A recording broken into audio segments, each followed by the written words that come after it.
para akademisi juga menerapkan protokol pencegahan COVID-19 ini di tempat masing-masing. Ya, mari kita sama-sama melakukan pencegahan supaya pandemi ini tidak makin meluas. Oke Pak, selanjutnya kita mulai ke dalam materi ini, ya, yaitu pengenalan safety di industri.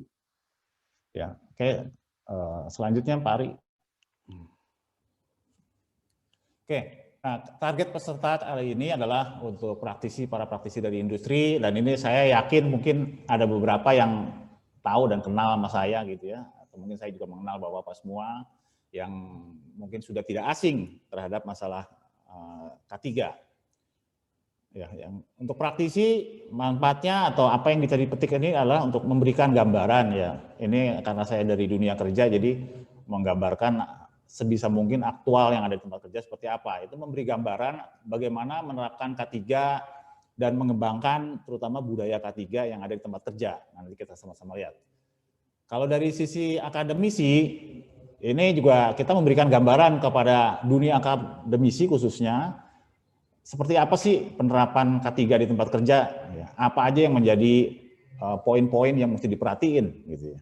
Sehingga nanti pada saatnya setelah lulus dan bergabung menjadi masyarakat industri, mereka dapat berkontribusi dalam membudayakan K3 di tempat kerja. Kayak contohnya teman-teman yang ada di D3 atau S1, potensi yang besar yang bisa terjadi di dalam dunia kerja K3 adalah mereka bisa menjadi leader K3. Nah, sehingga di sini nanti bisa menjadi masukan untuk nanti saya seperti apa gitu. Nah, kalau untuk teman-teman di level di SMK, STM, bahkan SMA, ini juga sangat banyak yang terlibat di dalam dunia industri. Tapi memang keterlibatan mereka ini lebih ke arah bagaimana dia membiasakan membudayakan K3 dengan mengikuti aturan main. Aturan main yang ada K3 yang ada di tempat kerja. Nah, kalau kita bicara akademisi, sebetulnya ada juga peran yang sangat diharapkan di akademisi, yaitu karena dia di sana suka melakukan analisa, bikin laboratorium dan sebagainya. Harusnya sih, enggak harusnya ya, sebaiknya juga dikembangkan juga lab-lab yang khusus tentang K3. Nah, sehingga harapannya apa?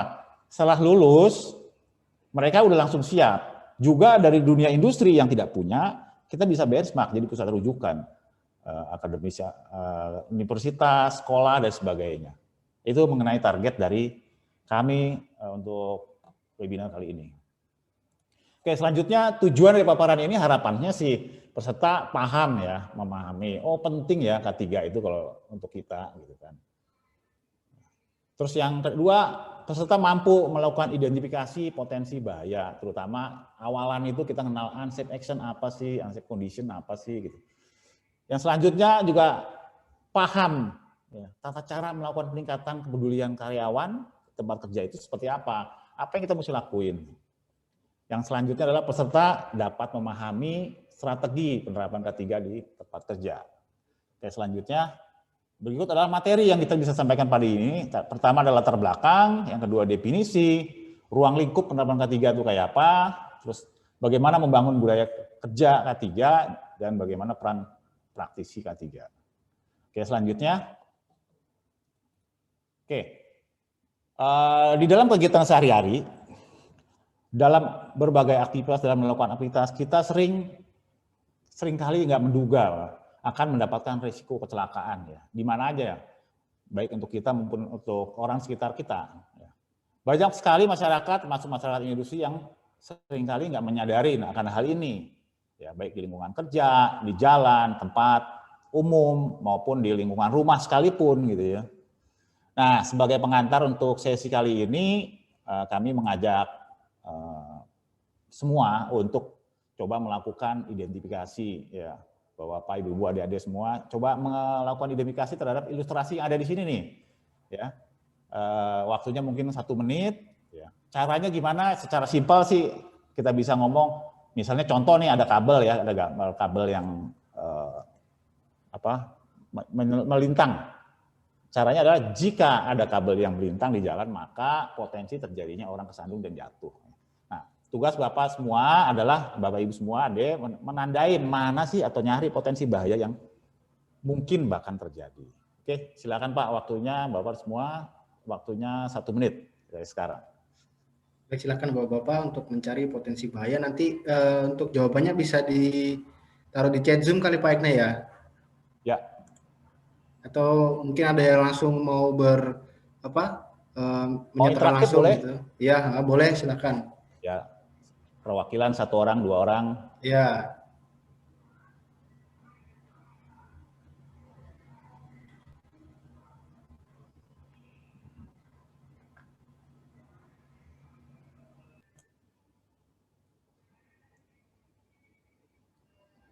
Oke, mungkin cukup ya. Cukup, silakan perwakilan ada yang mau menyampaikan. Ya, silakan jika ada yang ingin mau menjawab. Ya, tadi tugas dari Pak Ekna ya. Langsung saja atau boleh diketik di chat Zoom? Ya, boleh. Silakan. Ayo para praktisi. Para adik-adik semua. Karena Bapak yang dari industri nih biasanya.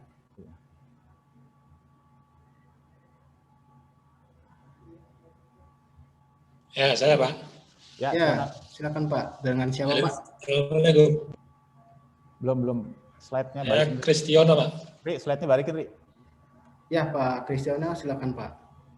Boleh. Nah, ya, oke. Silakan Pak. Itu ada potensi bahaya dari percikan bunga api ya Pak. Dari gerinda itu. Kemudian ada percikan bunga api las listrik. Kemudian ada bahaya juga di kena strom ya Pak, aliran listrik karena di situ kabelnya juga tidak tertata rapi. Nah, mungkin baru itu Pak yang bisa saya temukan. Oke, makasih. Terima kasih. Ada 1 orang lagi aja. Halo, jika ada yang ingin langsung menyampaikan dari Bapak peserta, silakan Pak. Nah, ini tadi ada yang ngechat nih, emergency exit terhalang. Ya, itu betul. Ya. Nah, oke, kita lihat di gambar berikutnya. Slide berikutnya Pak Ari, silakan. Nah, ini yang coba kita lakukan. Silakan merefleksikan sendiri ya.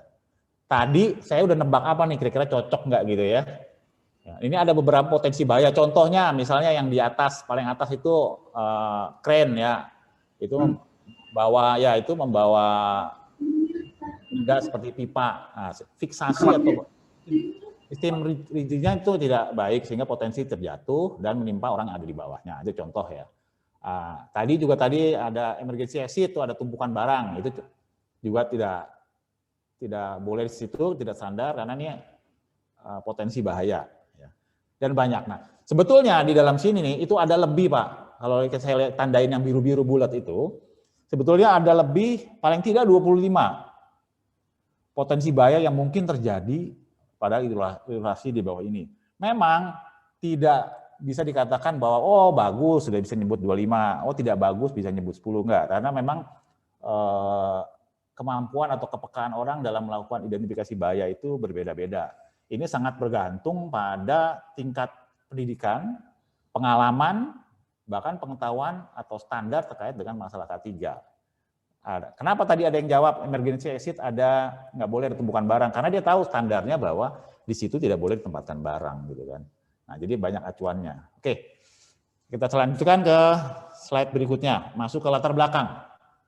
Nah, latar belakang adanya K3. Kalau lihat di ilustrasi di sini, saya bisa sampaikan bahwa ini ada beberapa percepatan karena ada proses industri dari mulai industri yang 1.0 ya, 2.0, 3.0 sampai 4.0 ya. Sebetulnya masalah K3 ini udah dikenal dari zaman dulu ya, dari zaman 1760. Karena apa? Dulu tapi masih belum terlalu tinggi kebutuhannya. Tapi dengan proses percepatan industrialisasi terutama pada industri 3.0 itu yang dimana otomatisasi dan mesin ya itu udah berkembang begitu pesatnya sehingga potensi adanya bahaya dan kecelakaan kerja itu makin meningkat. Bagaimana sekarang di industri yang 4.0 ya sebetulnya dengan adanya industri 4.0 ini dalam penerapan K3 kita bisa menjadi lebih komprehensif digital karena banyak teknologi-teknologi yang kita bisa terapkan untuk membantu kita penerapan kita. Tapi bukan berarti tidak bahaya, tetap bahayanya masih tinggi. Ya, ini terlihat di nanti di data selanjutnya. Coba Pak Hari sekarang slide selanjutnya. Nah, kita masuk definisi ini dulu sebelum nanti masalah tren accident itu kita bahas. Nah, definisi K3 sendiri adalah segala kegiatan ya, untuk menjamin dan melindungi keselamatan kerja terhadap tenaga kerja melalui upaya pencegahan kecelakaan serta penyakit akibat kerja. Nah, itu definisi dari K3. Nah, selanjutnya definisi safety. Definisi safety adalah suatu keadaan di mana kondisi atau kapan munculnya sumber bahaya udah dikenalin, setelah diketahui dan dikenalin dan dikendalikan ke tingkat yang lebih memadai atau diturunkan. Seperti di ilustrasi sebelah, saya coba gambarin orang dengan berbagai warna. Nah, itu maksudnya adalah kita mengenali mana bahaya. Oke, nah ini adalah contoh. Di slide yang ada tulisannya identifikasi sumber bahaya adalah ini sumber bahaya yang coba kita kenali. Ini maksudnya saya menjelaskan definisi aman tadi. Nah, setelah dikenali, nah, di sebelahnya adalah sudah kita kendalikan. Seperti kita ketahui, kalau para praktisi di dunia kerja mungkin tahu hierarki pengendalian dari bahaya itu ada beberapa step ya. Nah, di sini ilustrasinya adalah di sebelah sudah dikendalikan dengan menggunakan APD. Kebetulan itu adalah yang terakhir. Cara penanganan yang terakhir. Nah, di sebelah itu saya di sini hanya menggambarkan bahwa bahaya yang udah diidentifikasi, di sebelahnya adalah ini udah dikendalikan. Itu yang dimaksud aman. Jadi aman itu bukan bebas dari pekerjaan yang berbahaya, tapi pekerjaan atau sumber bahaya itu udah diidentifikasi lalu dikendalikan di tempat yang lebih memadai. Oke. Selanjutnya bahaya itu apa gitu. Pertanyaan. Bahaya adalah segala kondisi yang dapat merugikan baik cedera atau kerugian lainnya, atau bahaya juga merupakan sumber atau situasi atau tindakan yang berpotensi menciderai manusia atau sakit atau penyakit atau kombinasi dari semuanya. Itu yang dimaksud dengan bahaya. Nah, kalau di industri itu beberapa jenis bahaya adalah antaranya bisa aja dari bahaya mekanikal, ya, biasanya bahaya yang ada pada benda atau proses yang bergerak, yang bisa mengakibatkan efek dari atau macam-macam, tertusuk, kepotong, jepit, dan sebagainya, tergantung jenis mesinnya. Kalau di sebelah itu ada mesin potong ya, ini bahayanya adalah bahaya benda tajam. Yang kedua, bahaya juga bisa dari bahaya elektrikal, adalah bahaya yang berasal dari arus listrik, yang biasa orang kalau sering kenal tuh konslet, kesetrum, dan sebagainya, itu bahasa umumnya. Selanjutnya lagi sumber bahaya juga ada dari chemical. Mohon maaf Pak Hari belum. Dari bahaya dari bahan kimia. Ya. Ini bisa bentuknya gas, cair, dan di industri beberapa industri kimia ini sangat rentan. Makanya perlu kita ketahui bahayanya apa melalui MSDS biasanya kalau di chemical. Oke, selanjutnya Pak Hari. Nah, di sini kita masih definisi, yaitu insiden dan kecelakaan. Insiden adalah secara terminologi umumnya itu untuk menyebutkan suatu kejadian yang tidak diinginkan, yang dapat menimbulkan kerugian. Yang dimaksud dapat sini karena kalau insiden itu bisa terjadi kerugian, bisa enggak. Bisa aja tidak menimbulkan kerugian. Karena kalau udah namanya menimbulkan kerugian adalah definisi yang di bawah, yaitu satu kejadian yang tidak diinginkan dan tidak diduga sebelumnya, yang menimbulkan korban manusia atau harta benda. Nah, itu udah kejadian. Bentuk kerugiannya apa? Macam-macam, Pak. Bapak, Ibu semua dan para adik-adik, yaitu dari mulai fisik, ada injury gitu, atau penyakit akibat kerja, ya biasanya ini prosesnya butuh waktu bertahun-tahun, atau yang langsung juga biasanya harta benda atau kerusakan, bahkan bisa mengganggu kalau dalam dunia industri itu prosesnya, proses industri. Oke, selanjutnya, ya. Nah ini ruang lingkup. ruang lingkup dari penerapan K3 itu di mana aja sih? Kalau merujuk ke Undang-Undang 1 tahun 70, ya kita ini seperti saya sampaikan di sini bahwa Undang-Undang nomor 1 tahun 70 adalah kiblat atau kiblat pedoman. Kalau kita bicara K3 itu pedomannya itu Undang-Undang nomor 1 tahun 70. Sebetulnya juga ada terselip juga di Undang-Undang Tenaga Kerja itu 13 ya. 2013 ya. Undang-undang Tenaga Kerja juga ada yang sekarang lagi diributin lah, Omnibus Law. Tapi kita kalau ini fokusnya ke Undang-Undang nomor 1 tahun 70. Di mana aja semua kegiatan, semua tempat, semua aktivitas. Ya, di sini saya tuliskan di sini bahwa tempat kerja adalah tiap ruangan, lapangan atau terbuka, bergerak, tetap di mana atau yang sering dimasuki tenaga kerja untuk keperluan suatu usaha di mana terdapat sumber-sumber bahaya. Oke, selanjutnya. Nah, ini beberapa ilustrasi aja tempat kerja yang biasanya kita terapkan, yang harus diterapkan sebaiknya. Yaitu perkantoran, ya, perkantoran kelihatannya aman, tentram, nyaman, ya sebetulnya banyak juga potensi bahaya yang ada di perkantoran. Ya. Jasa transportasi udah pasti ini potensinya tinggi, perdagangan, pertanian, pertambangan, ya, bongkar muat, penyelaman, ini daerah-daerah Tanjung Priuk kalau yang tahu, itu banyak sekali. Terus di manufacturing, tempat saya atau tempat beberapa teman-teman praktisi kali, saya nggak hafal tadi pesertanya dari mana aja, tapi beberapa manufaktur itu udah pasti. Terus pekerjaan konstruksi, nah ini konstruksi masih banyak terdengar isu kecelakaan gitu ya, dan lain-lain, banyak sekali. Oke, kita lanjutkan. Silakan Pak Ari. Nah tujuannya apa aja sih? Nah pertama tujuan K3 itu sesuai dengan Undang-Undang 1 tahun 70, yaitu melindungi para pekerja dan orang lain yang ada di tempat kerja. Ya. Menjamin agar sumber produksi dapat dipakai secara baik ya dan efisien. Menjamin proses produksi berjalan lancar. Nah, oke, kita lanjutkan ke slide selanjutnya. Nah, kita sekarang masuk ke penerapan K3 di industri ya. Berdasarkan referensi dari beberapa pengalaman di perusahaan-perusahaan manufacturing ya yang pernah saya lihat gitu ya. Maka saya bisa menyampaikan di sini bahwa dalam penerapan K3 itu yang paling dominan atau yang kita perlukan sebetulnya paling tinggi adalah komitmen dari top manajemen. Nah, ini sangat mendasar dan sangat menjadi sesuatu yang sangat penting di dalam penerapan K3. Oke, Pak Hari selanjutnya. Kita masukin ya. Ini adalah prinsip dasar penerapan K3. Dari ilustrasi yang ada di sini, kita lihat ya. Kita lihat adalah logo atau gambar ya. Gambar hijau yang ada kayak apa sih? Pintu ya, bukan pintu ya, tapi sesuatu yang kita bisa lewatin di situ. Maksudnya di sini adalah bahwa semua aktivitas atau pekerjaan harus melalui pintu keselamatan.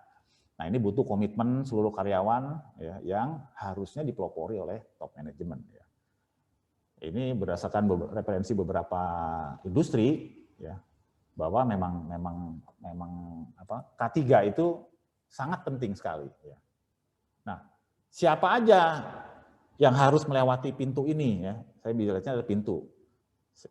Itu adalah ya karyawan itu sendiri yang bekerja di tempat situ. Pemasok, ya, orang masuk, supplier dan sebagainya, kontraktor, ya, outsourcing, magang, PKL dan sebagainya. Ya. Harus menyadari bahwa K3 adalah pintu masuk sebelum mulai pekerjaan. Prinsipnya semua aktivitas itu harus melalui pintu itu. Gitu. Ini adalah kayak domain gitu. Oke, slide selanjutnya. Nah, ini ada ilustrasi terkait dengan kenapa sih kok K3 masih terus digaungkan baik dari pemerintah, dari perusahaan, apalagi kalau perusahaan-perusahaan yang kiblatnya ke Eropa, ke Jepang, nah itu penerapan K3-nya benar-benar sangat menjadi sorotan gitu ya, menjadi penting. Nah, kalau di Indonesia sendiri, ini saya ngambil data dari data BPJS ya, tenaga kerjaan bahwa angka kematian, kecelakaan dan kasus kecelakaan kerja. Nah, kita lihatnya kasusnya adalah kalau kita lihat trennya dari 2001 ya ada turun sedikit, tapi kecenderungannya sampai dengan 2018 lalu itu masih naik terus. Jadi ini adalah angka yang record ya. Artinya tercatat, terlapor ke BPJS. BPJS itu kenapa terlapor? Karena dia biasanya ngurus mengenai tunjangan dan sebagainya sehingga teridentifikasi. Nah, itu trennya naik terus ya.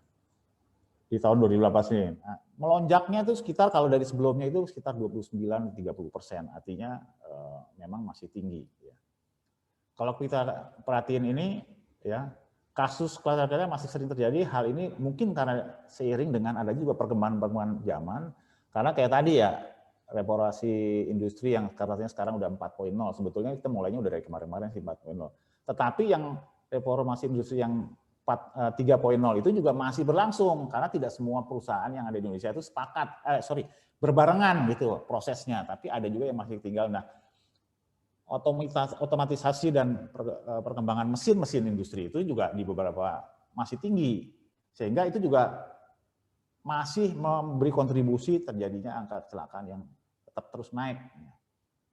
Ini banyak hal, terutama ini tidak perkembangan mesin-mesin teknologi lainnya itu tidak dibarengi oleh peningkatan kesadaran dari para masyarakat pekerja.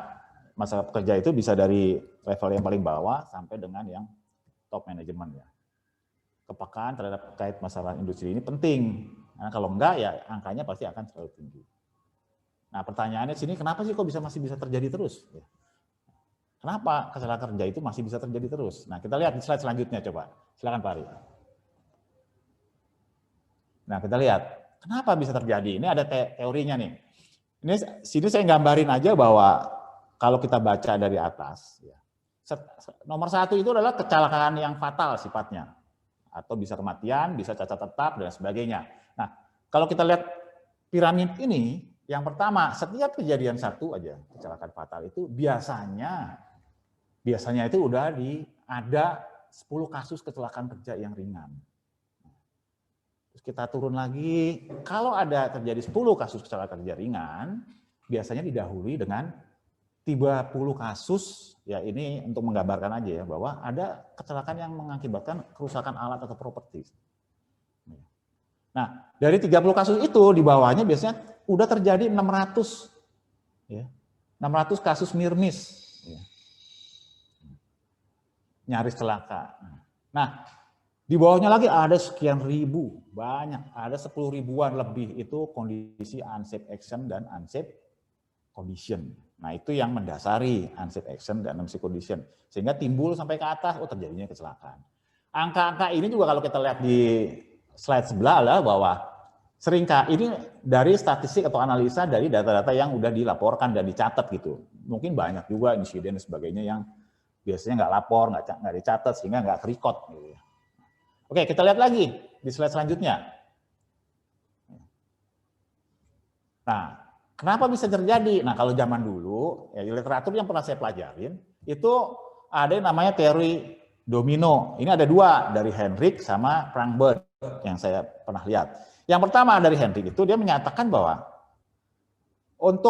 kenapa kecelakaan bisa terjadi? Karena saling terkait tuh, ada lingkungan sosial, sifat individu, perbuatan, kondisi bahaya itu tadi ya, unsafe action dan unsafe condition. Nah, itu yang bisa memicu terjadinya kecelakaan. Makanya dia kalau untuk mencegah, dihilangin satu.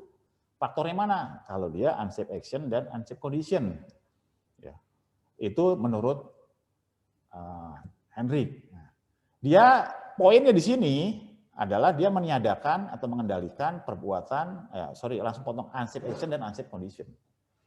Tapi teori ini fokusnya masih nyorotnya itu, ini gara-gara kesalahan pekerja semua gitu, lebih dominan ke arah situ.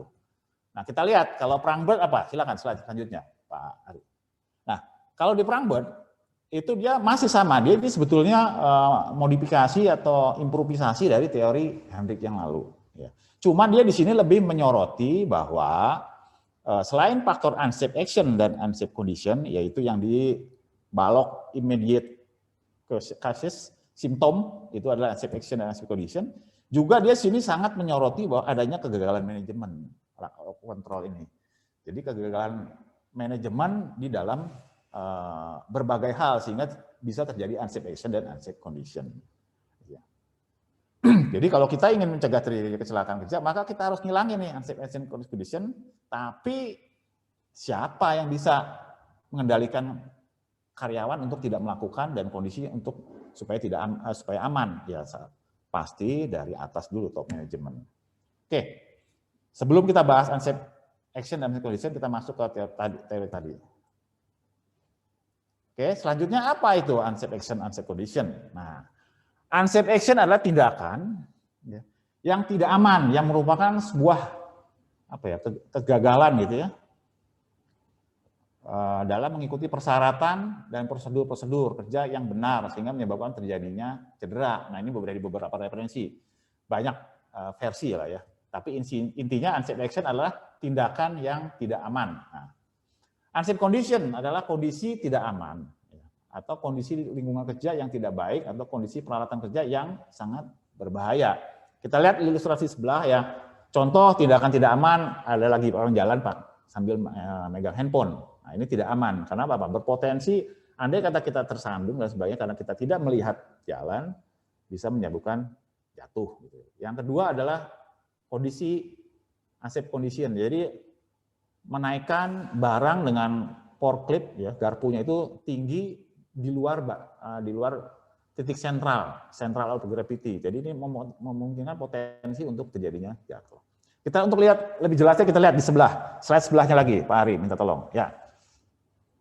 Nah ini ilustrasi. Kebetulan ilustrasinya ada di area pekerjaan sifatnya logistik sama konstruksi. Yang pertama adalah dia menggunakan lift, ya, forklift atau hand lift itu, dia naik di garpunya untuk mencapai ketinggian mengatur barang. Nah ini secara prosedur rule atau aturan main di dalam pengoperasian forklift ini adalah sudah menyalahi. Nah yang kedua kalau kita lihat secara umum sebagai awam kita lihat ini potensi bahaya karena apa? Itu bisa memungkinkan dia terpleset sehingga jatuh. Terus yang konstruksi kita lihat ini jawara sekali ini. Jadi dia jalan dengan menginjak walaupun dijagain itu bajunya itu dengan teman-temannya, kakinya nginjak besi. Yang itu mungkin saya sendiri nggak berani untuk ngelakuin itu. Apa teman-teman berani nggak semua? Saya rasa nggak ada yang berani ini. Superhero lah. Nah, di ilustrasi sebelahnya lagi juga sama. Di mana besi yang udah di bagian konstruksi itu kan tajam sebetulnya, walaupun tidak tajam silet, ya, tajam pisau atau apa, tapi itu tajam. Diinjak dengan sepatu. Nah, saya nggak tahu. Pakai safety shoes pun itu udah nggak boleh. Gitu ya. Nah ini ilustrasi atau contoh dari unsafe action. Mudah-mudahan bisa membantu. Kita lihat unsafe condition kayak apa. Silakan. Nah ini unsafe condition yang biasa terjadi. Kalau kita lihat dari pinggir, ini ada kabel atau wire ya. Biasanya ini untuk digunakan untuk crane. Nah ini kondisinya udah seperti ini adalah bisa dinyatakan unsafe condition. Walaupun masih kuat nggak? Kuat, masih bisa untuk angkat, tapi berpotensi. Yang di atas adalah lingkungan kerja yang panas, daerah peleburan, furnace. Secara area atau kondisi itu sudah panas, jadi potensi berbahaya. Nah yang di tengah ini, banyak nih. Bisa di kantor, di rumah, di tempat kos-kosan, di tempat tongkrongan, seringkali banyak kabel ditumpuk-tumpuk. Ya, satu menyatu, udah kayak Sumpah Pemuda nih. Ya, bersatu kita teguh. Nah ini nggak bisa teguh ini.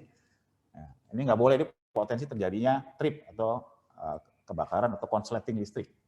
Karena kalau menurut teori kebakaran, konslet tidak otomatis menjadi kebakaran, tapi terjadi abnormality.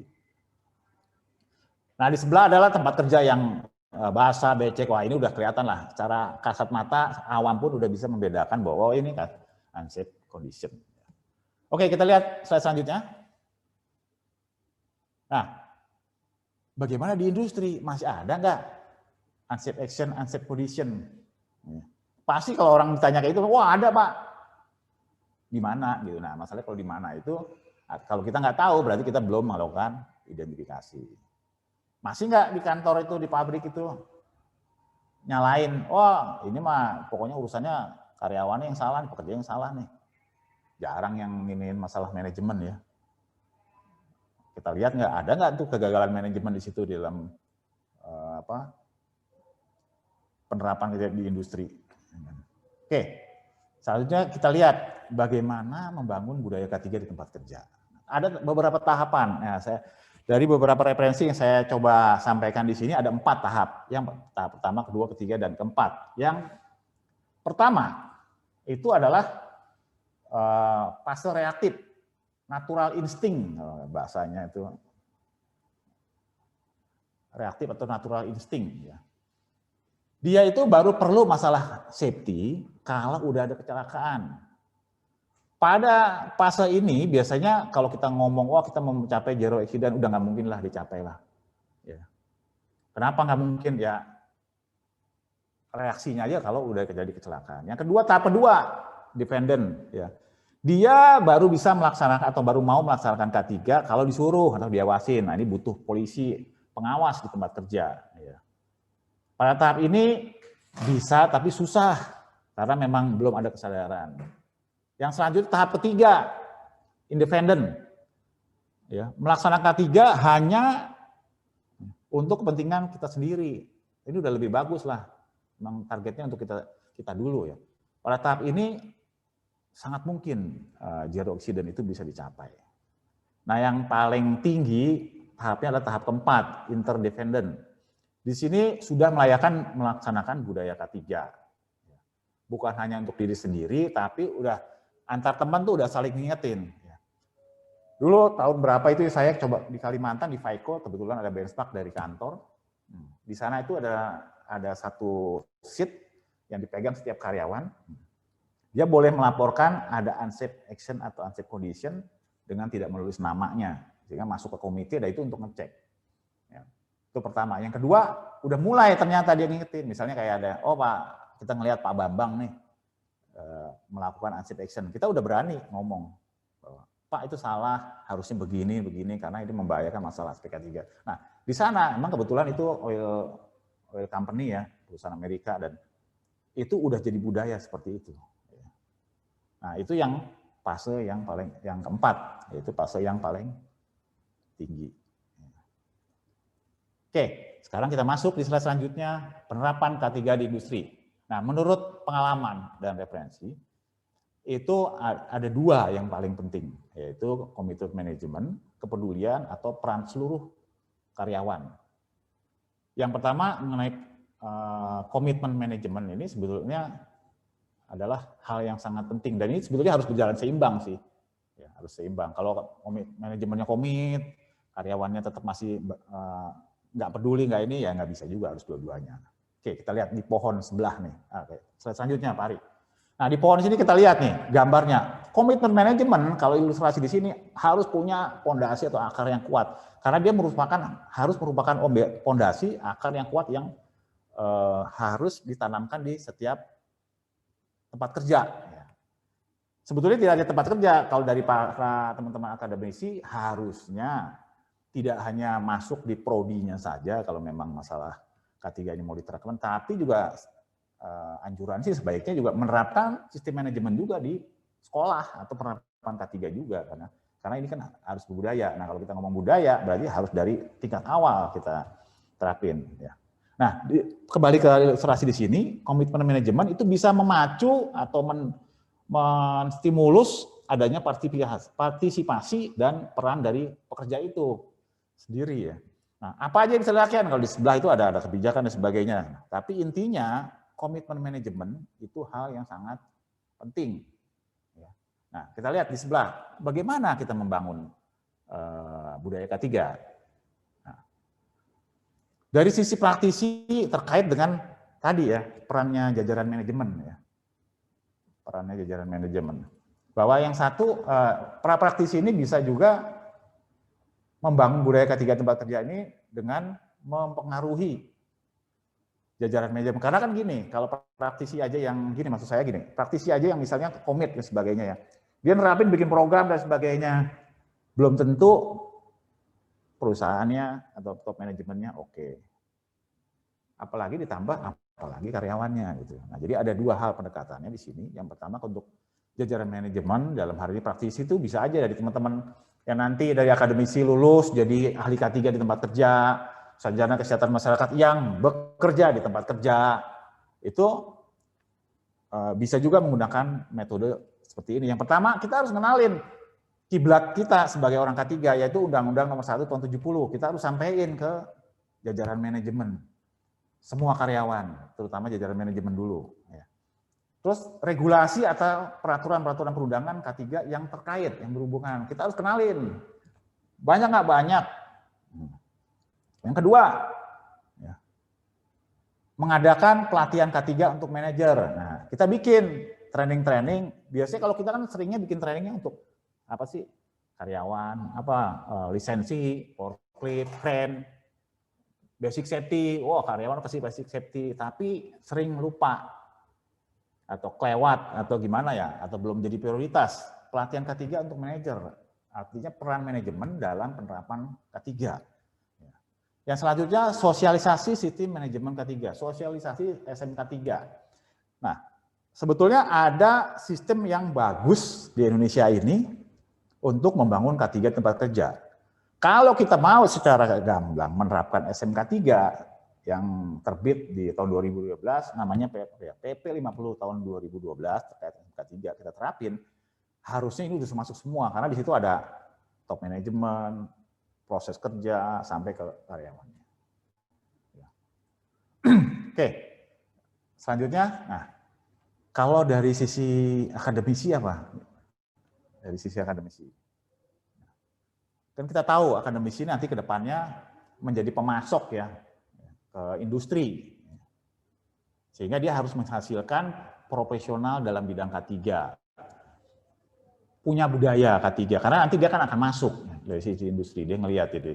Nah, budaya K3 ini sebetulnya tadi saya sampaikan bisa dibentuk di akademisi dengan menerapkan SMK 3 di tempat perkuliahan, tempat sekolah dan sebagainya. Sehingga itu bisa membangun secara awalannya untuk nantinya begitu masuk ke dunia kerja itu jadi ngerti. Oh, saya harus bangun ini loh. Caranya begini loh dunia kerja karena sebelumnya kita udah paham. Sehingga nanti pada saat dunia kerja bisa mempengaruhi masyarakat industri untuk berbudaya. Caranya gimana? Nah, macam-macam. Bagaimana untuk membudayakan K3? Nah, nanti kita lihat di beberapa belakangan ada slide-slide yang kita bisa sampaikan. Juga bisa harus disiplin membudayakan K3 sehingga dapat meningkatkan produktivitas di tempat kerja. Nah, caranya gitu. Teman-teman akademisi harusnya punya kiat, udah nyiapin dari sekarang nih, oh K3 itu penting. Apa yang menjadi bottleneck itu adalah biasanya kan nggak bisa nongolin terkait produktivitas, untungnya apa. Nah, itu bisa menjadi bahan renungan di akademisi sehingga oh nanti itu seperti apa untuk menunjukkan. Karena kalau safety aja kan tadi sesuai tadi tujuannya ada safety, ada produktivitas, proses kerja lancar, produktivitas bagus. Nah, itu bagaimana cara menunjukkannya. Nah, itulah PR-nya dari akademisi saat di tempat bangku sekolah mempelajari teori-teori dan sebagainya yang bisa membantu di dunia kerja. Oke, kita lihat slide selanjutnya apa ya. Nah, membangun budaya K3 di tempat kerja, kiatnya. Nah, ini berdasarkan pengalaman juga dan juga berdasarkan referensi. Ya, dari beberapa di sini di beberapa perusahaan ya. Ini ada kiat-kiatnya. Yang pertama adalah sosialisasi kebijakan. Kita anggap, tapi tergantung nih posisi tempat kerja kita masing-masing nih bapak-bapak semua. Ini tidak baku seperti ini, jadi kita refleksi ke tempat kerja kita masing-masing dulu. Sesuai dengan fase perkembangan budaya K3 tadi, tahap 1, tahap 2, tahap 3, dan 4, kita ada di tahap mana dulu. Kalau tahapnya udah di ketiga, gitu kan, atau kedua paling tidak, nah itu kita mungkin perlu sosialisasi gitu. Tapi misalnya udah di 4 fasenya kita lihat udah bagus nih, tinggal memaintain, berarti kan dari prosedur ini atau cara-cara ini tinggal supaya sustain, supaya stabil gitu. Oke, yang pertama sosialisasi kebijakan K3. Jadi top manajemen atau perusahaan melakukan kebijakan dan kita harus melakukan sosialisasi ini sebaik mungkin. Kalau kita sebagai praktisi K3 di tempat kerja. Ya. Nah, akademisi gimana? Oh, tugas praktisi K3 itu kayak gitu. Berarti saya harus siap nih nanti kira-kira strateginya seperti ini gitu kalau dari akademisi. Kalau praktisi K3, oh kita coba sosialisasinya bagaimana sosialisasi? Nah, ini banyak sekali, bisa ditempel, bisa di dalam meeting, bisa di banner, bisa di apa sih kalau ngidupin komputer tuh start di komputer ya login dan sebagainya. Terus yang kedua bikin peraturan K3 di tempat kerja. Nah ini harus praktisi K3 harus menginisiasi untuk melakukan pembuatan rule. Tentunya bekerja sama dengan orang safety engineering, orang produksi dan sebagainya. Karena ada dua peraturan itu, ada safety rule gitu ya peraturan, ada juga standar. Karena itu sangat mendukung rule-nya tadi, standar K3 di tempat kerja itu kayak apa. Terus yang lalu adalah pelatihan dan safety induction. Ini harus dibikin. Kenapa? Setiap orang harus ikut ini. Kenapa ini gerbang awal untuk supaya apa? Oh iya, di sini safety dipeduliin loh. Oh kita harus aware loh masalah safety. Nah itu gitu. Terus yang selanjutnya komunikasi. Ini penting banget dalam SMK 3 atau penerapan K3 di industri. Komunikasi penting. Komunikasi dari mana aja sih? Ya paling gampang yang kita harus ngidupin safety meeting. Ya. Kalau regulasi kan P2K3 harus ada tuh, berarti P2K3 meeting harus ada. Kalau perusahaan gede biasanya ada yang level top management meeting atau bahkan ditambah top management Gemba. Gemba itu maksudnya observasi lapangan terkait inspeksi K3, bukan inspeksi lebih detail ya, lebih ke arah patrol lah K3. Terus bikin meeting di divisi, bikin meeting di departemen, bikin meeting sampai di tempat grup yang paling kecil. Ada juga yang namanya line head, grup head punya grup sendiri, nah itu juga bikin safety meeting, itu namanya forum komunikasi juga. Yang selanjutnya inspeksi atau patrol. Nah ini tadi, kalau top manajemen ikut patrol, minimal membuat awareness dari yang level di bawahnya itu akan lebih naik, minimal karena wajib dulu gitu ya. Nah, oke, kita masuk ke slide selanjutnya. Sebelum balik lagi Pak Hari, mohon maaf ya. Ini beberapa program aktivitas tempat kerja untuk level up safety awareness kiatnya. Yang pertama, membuat program pelatihan wajib untuk semua karyawan. Basic safety awareness training. Nah, ini sesuatu yang sangat penting dan sangat punya peran gede gitu. Nah, kalau di tempat kami dan beberapa perusahaan yang ada itu saya udah lihat bahwa ada namanya safety dojo. Safety dojo itu persyaratan wajib untuk semua orang yang beraktivitas di tempat kerja masuk ke sini. Kalau bahasa Jepangnya atau bahasa Indonesia dojo itu tempat latihan kalau pakai pedang atau penggojlokan gitu ya. Nah, nanti kita jelasin di belakang. Oke, selanjutnya adalah membuat prosedur bila terjadi kecelakaan dan tanggap darurat. Nah, kita harus punya prosedur ya, supaya kalau ada apa-apa itu mereka bisa mau kemana nggak bingung. Ini juga termasuk untuk meningkatkan safety awareness. Terus yang nggak kalah pentingnya adalah masalah rambu-rambu K3. Bahkan ini rambu-rambu K3 itu di SMK 3 dan Permenaker itu ada disebut bahwa perusahaan itu wajib. Jadi kalau enggak, kalau dalam audit ini enggak ada, ini kena juga. Paling tidak minor gitu ya. Terus selanjutnya menerapkan peraturan K3. Contoh, kita bikin stop call await. Kita bikin aturan perjalanan kaki. Ini contoh ya. Terus nanti ada lagi patrol penggunaan APD. Nah, di slide selanjutnya kita akan ngomong mengenai basic safety awareness, safety dojo, sama stop call wait atau menerapkan peraturan K3. Ya. Oke, masuk ke slide selanjutnya. Basic safety awareness yang tadi saya sampaikan, pendidikan wajib untuk semua karyawan. Ya. Nah, basic safety awareness di sini, nah kebetulan di tempat kami ada ini.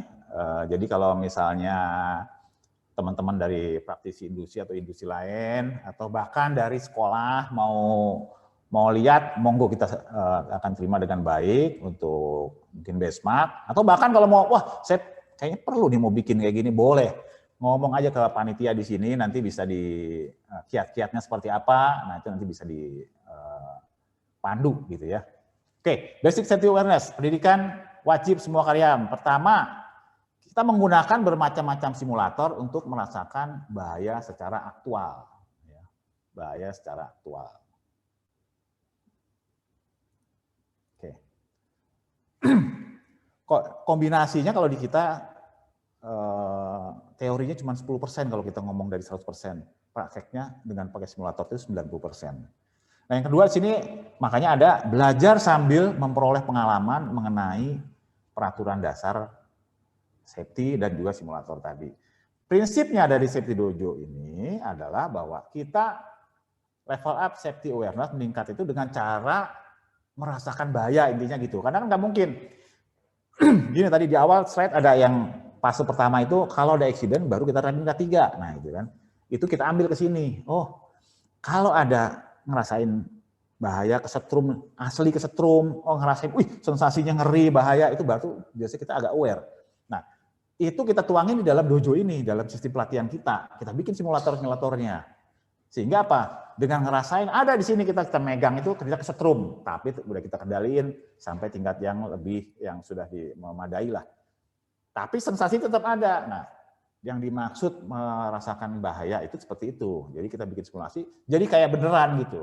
Ada simulasi jatuh, kita ngerasain nahan. Wow, beratnya kalau orang jatuh itu walaupun kecil, mungkin 20 kilo itu, tapi kalau sampai bawah itu daya itunya tuh sangat kuat gitu ya. Dan masih banyak lagi. Ada simulasi nanti beberapa, ini mungkin kita tayangin kalau waktunya cukup ya. Oke, selanjutnya, selanjutnya Pak Hari. Nah, ini contoh materi basic safety awareness yang kita kembangin di sini nih. Ada beberapa contoh nih.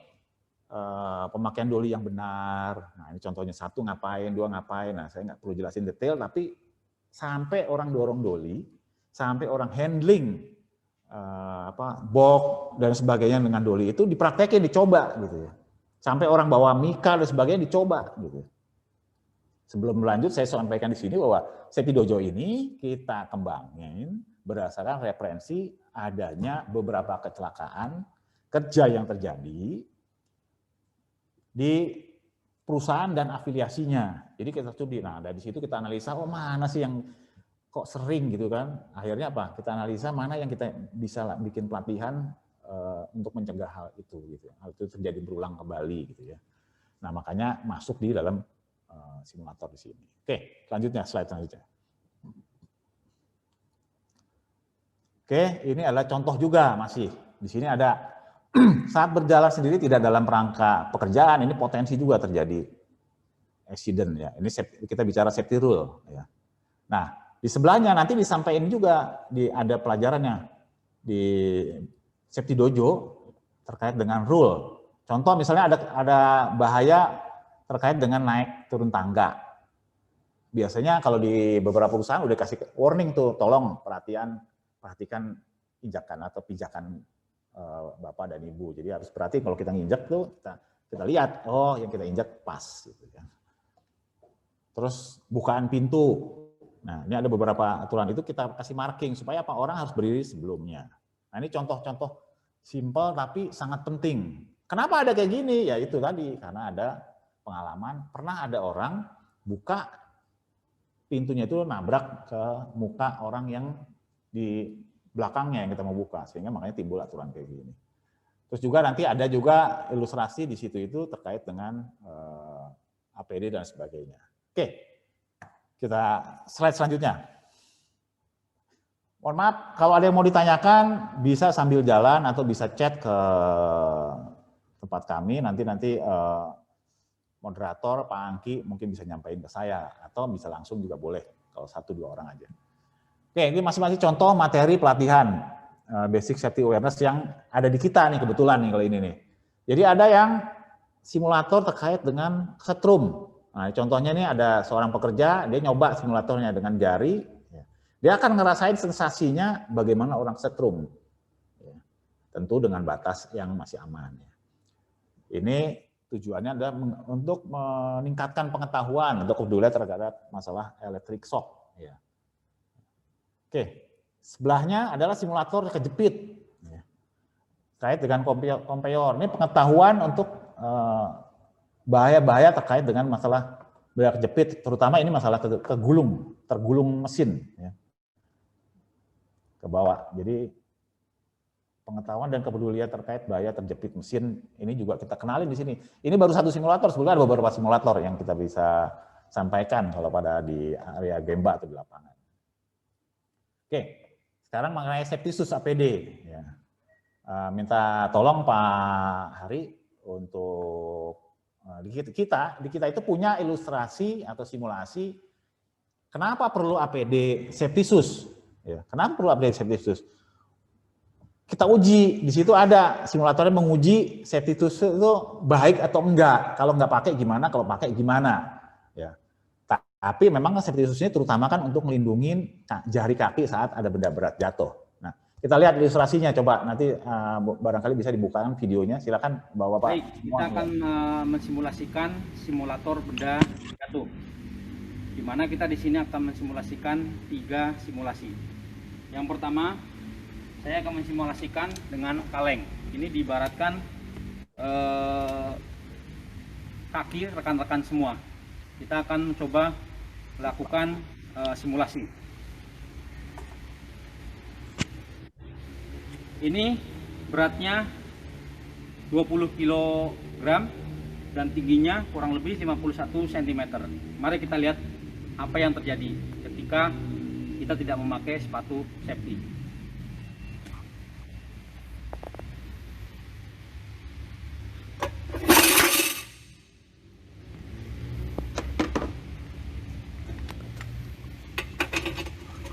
Mulai.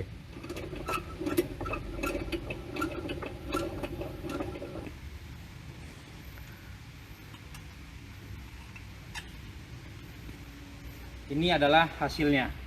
Ya, diibaratkan kaki rekan-rekan semua bekerja tidak menggunakan sepatu safety. Kepeng. Baik, kita akan melakukan simulasi yang kedua dengan menggunakan sepatu pantofel, bukan sepatu safety.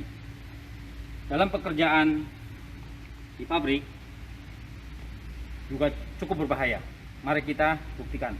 Ini diibaratkan bambu jari rekan-rekan semua, dan ini adalah sepatu pantofel seperti yang rekan-rekan pakai.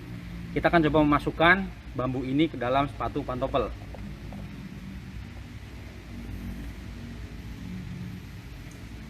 Sama 20 kilo dan ketinggian 51 cm. Mari kita lihat apa yang terjadi.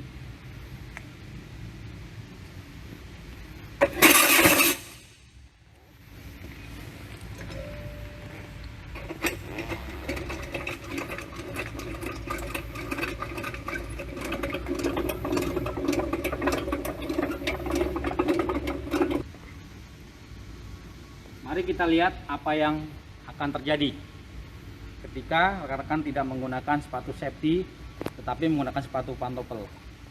Lihat, ini adalah bambunya hancur, lebur ya, jadi kurang safety terhadap pekerjaannya. Selanjutnya kita akan menggunakan simulasi yang ketiga, akan menggunakan sepatu safety ya. Ini adalah sepatu safety. Sekali lagi kita akan menggunakan bambu seperti diibaratkan kaki rekan-rekan semua. Kita akan coba memasukkan.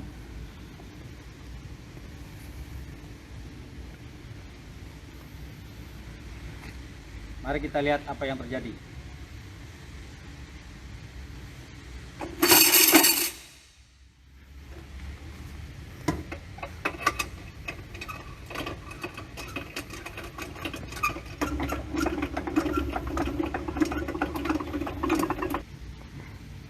Mari kita lihat apa yang akan terjadi ketika rekan-rekan menggunakan sepatu safety dalam bekerja.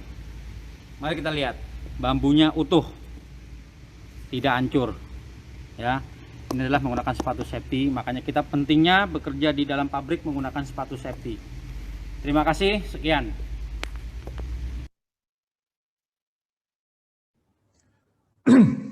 Oke, Bapak-bapak, Ibu, para praktisi K3 di tempat kerja, teman-teman akademisi semuanya, barusan kita udah nyampaikan, kita coba ilustrasikan bahwa ini adalah salah satu simulator yang kita bikin, ya, yang harusnya sih ya tergantung perusahaannya ya.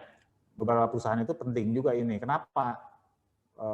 Di sini menunjukkan bahwa simulator ini menunjukkan bahwa begitu pentingnya safety shoes terkait dengan untuk mengurangi dampak bila kaki itu kejatuhan benda berat. Tadinya beratnya cuma berapa itu ya? 20 kilo lah ya kira-kira ya. Tapi dengan ketinggian hanya berapa meter, itu dampaknya seperti itu gitu ya. Nah, kenapa ini kita sampaikan di sini? Ya. Seringkali kita tahu lah safety shoes itu ya tergantung merek, kalau kata orang bilang tuh ada harga ada rupa lah ya. Safety shoes itu salah satu kendalanya kenapa orang males gitu pakai, nggak aware ya. Itu kan berat dipakainya tuh. Berat dipakainya kenapa? Ada tambahannya, sepatu bahannya juga beda. Sehingga kita pakai itu kayak nggak ergonomis lah, kalau bahasa industrinya itu kayak nggak ergonomis. Sehingga apa, dipakainya nggak nyaman, berat, sakit, bahkan mungkin ada beberapa orang lecet gitu kan. Sehingga apa? Jadi males. Bahkan di beberapa perusahaan yang pernah saya menjadi auditor atau konsultan di sana, saya lihat gitu ya. Itu safety shoes itu sampai diinjak makanya, karena dia ngerasa nggak nyaman, jadi diinjak belakangnya. Kayak model sepatu teplek anak-anak muda lah gitulah. Nah itu kan sesuatu yang nggak baik. Nah, makanya dengan ada simulator ini, kita mencoba memberi kejutan ke mereka gitu, dampaknya gitu. Karena kan nggak mungkin, masa ya kita mau ngasih, suruh dijepitin kaki orang kan berdarah-darah, accident kayak gitu. Maunya kan ada ilustrasi seperti itu, tapi nggak mungkin di sini. Sehingga kita bikin ilustrasi yang membuat shock juga bahwa, wah itu kaleng itu kan walaupun nggak terlalu kuat, tapi kan ada tulangan pinggir-pinggirnya sebetulnya lumayan itu ya, hancur. Udah pakai sepatu pentopel untuk nutup, hancur juga jarinya kan. Harus pakai yang ada besinya ternyata gitu kan. Nah harapan dengan kayak gini, jadi mereka ada rasa ketakutan. Nah dari rasa ketakutan itu, sehingga dia lebih aware gitu loh. Daripada saya kena, ya. Memang ini tergantung area tempat kerja masing-masing. Kalau potensi itu sangat tinggi, ya harus pakai. Tapi kalau udah, makanya tadi perlu diidentifikasi dengan unsafe condition dan unsafe action tadi. Terutama kalau yang kayak gini adalah unsafe kondisi di lingkungan situnya ada nggak potensi bahaya terkait benda jatuh gitu. Kalau nggak ada ya memang nggak perlu. Nah, tapi yang wajib ya harus dipakai dan dikenalkan dengan ilustrasi ini. Tapi masalahnya kita nggak bisa bedain karena pada saat kerja orang itu bisa pindah rotasi, mutasi dan sebagainya, sehingga bisa aja sekarang nggak dapet, besoknya dapet. Sehingga apa? Basic safety awareness training atau pendidikan wajib untuk karyawan itu harus semua orang yang ikut. Semua orang yang ikut, semua orang yang masuk, supplier dan sebagainya. Gitu. Oke, itu tadi salah satu simulator dari APD. Kita selanjutnya kita lihat peraturan. Nah, saya di sini akan coba mungkin masalah peraturan, ya, aturan pejalan kaki. Nah, kenapa ini harus ada? Ini adalah salah satu media atau tools di dalam tempat kerja itu yang sangat baik, ya, sangat baik untuk melevel up awareness. Artinya nantinya memudayakan masalah K3 dibanding, ya, berdasarkan studi dan analisa ini, dibanding kalau kita melakukan pengajaran hanya pengajaran atau pelatihan saja di dalam kelas. Oh, safety itu penting ya. Oh, harus begini ya. Harus pakai ini ya. Kalau jalan harus lihat begini ya, harus ini. Nah, itu penting juga. Tapi ini salah satu yang efektif dengan kita bikin aturan. Kenapa? Semua orang pasti akan terlibat. Tapi kalau training tergantung kelas batch-nya kan. Oh, level ini dulu, oh ini dulu gitu kan. Sehingga apa? Secara drastis itu tidak bisa secara bersamaan, itu kita nggak bisa nempatin karena harus pakai prioritas. Mana dulu nih yang training? Oh manajer dulu. Mana dulu training? Oh section head dulu atau supervisor dulu atau pekerja dulu atau siapa gitu.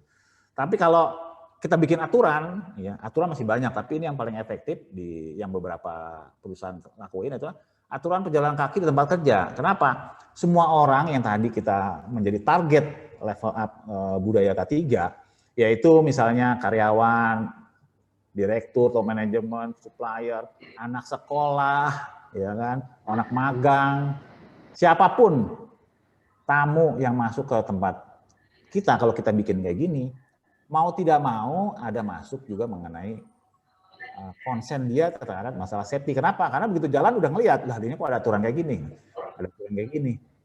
Biasanya kalau ada yang nggak jelas atau apa, security akan ngarahin, oh harus begini. Biasanya udah ada rambu atau sign-nya gitu ya, tanda-tandanya di tempat kerja. Nah ini kalau para praktisi atau akademisi nyari bagaimana sih ningkatin ya, Memang agak susah, tapi ini salah satu cara yang menurut saya dan beberapa studi sangat efektif. Kenapa? Langsung kita berinteraksi setiap hari. Ya, kita langsung kayak ngingetin gitu. Oke, kita lihat aturannya kayak apa. Silakan. Nah, slide selanjutnya silakan Pak.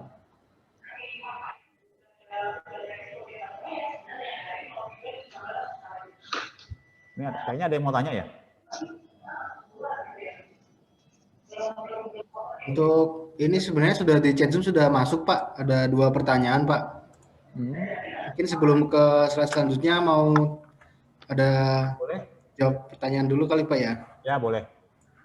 2 pertanyaan aja karena masih ada slide yang mau disampaikan Pak ya. Ya. Untuk pertanyaan yang pertama dari Ibu Sari Dewi Sartika. Pak, kalau unsafe act dan condition di office contohnya apa? Seperti itu Pak. Apa? Sorry? Unsafe act dan condition di office contohnya apa? Unsafe act dan unsafe condition di office. Oke. Unsafe action Pak, action. Makasih. Pertanyaannya, mungkin orang office kali ya. Tadi kalau di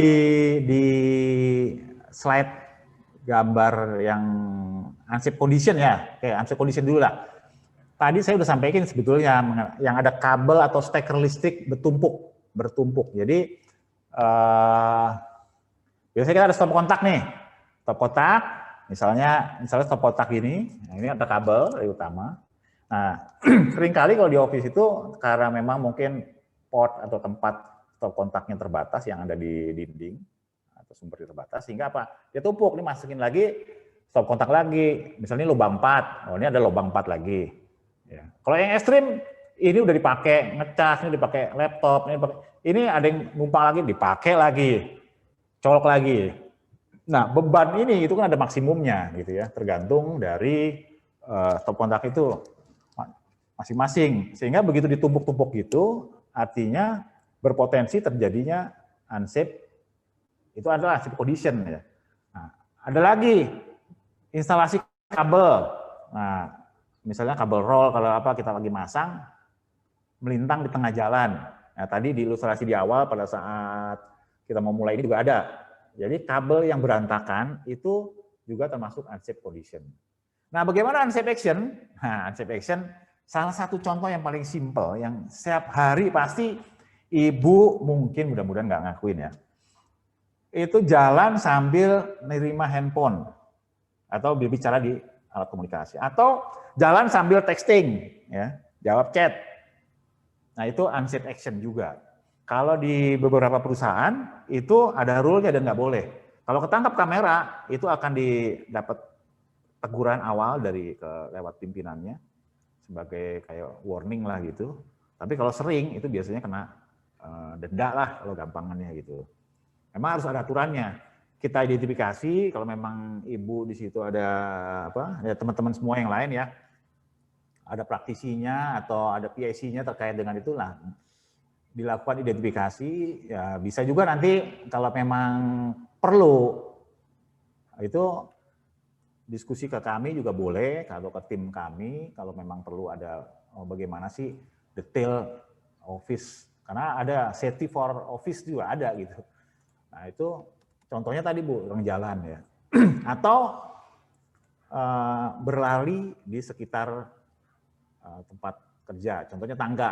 Nah, kalau yang dulu saya sering temuin itu teman-teman sekolah nih, biasanya anak-anak SMK, cewek-cewek tuh, kalau lari kan sambil ngobrol, sambilnya kalau mau istirahat, nah begitu dia naik turun tangga itu suka sambil lari, nah itu juga unsafe action. Kalau di sekolahan itu banyak, tapi karena di sekolahan nggak ada aturannya dan tidak aware terkait masalah itu, tidak peduli ya akhirnya kelihatan kayak biasa. Tapi begitu masuk ke dunia kerja, nah itu kena aturannya karena memang berlari naik turun tangga itu bahaya. Orang ada apa darurat aja kayak gempa, kebakaran itu nggak boleh lari sebetulnya, harus jalan megang handrail turun tangga. Nah, itu unsafe action. Banyak nggak? Oh masih banyak lagi Bu. Silakan kalau ini mungkin di sini nggak bisa detail, ya. Itu aja contoh aja Jadi kalau kurang nanti bisa menghubungi kami karena kita ada juga materi terkait dengan safety for office, jadi K3 di perkantoran gitulah kira-kira.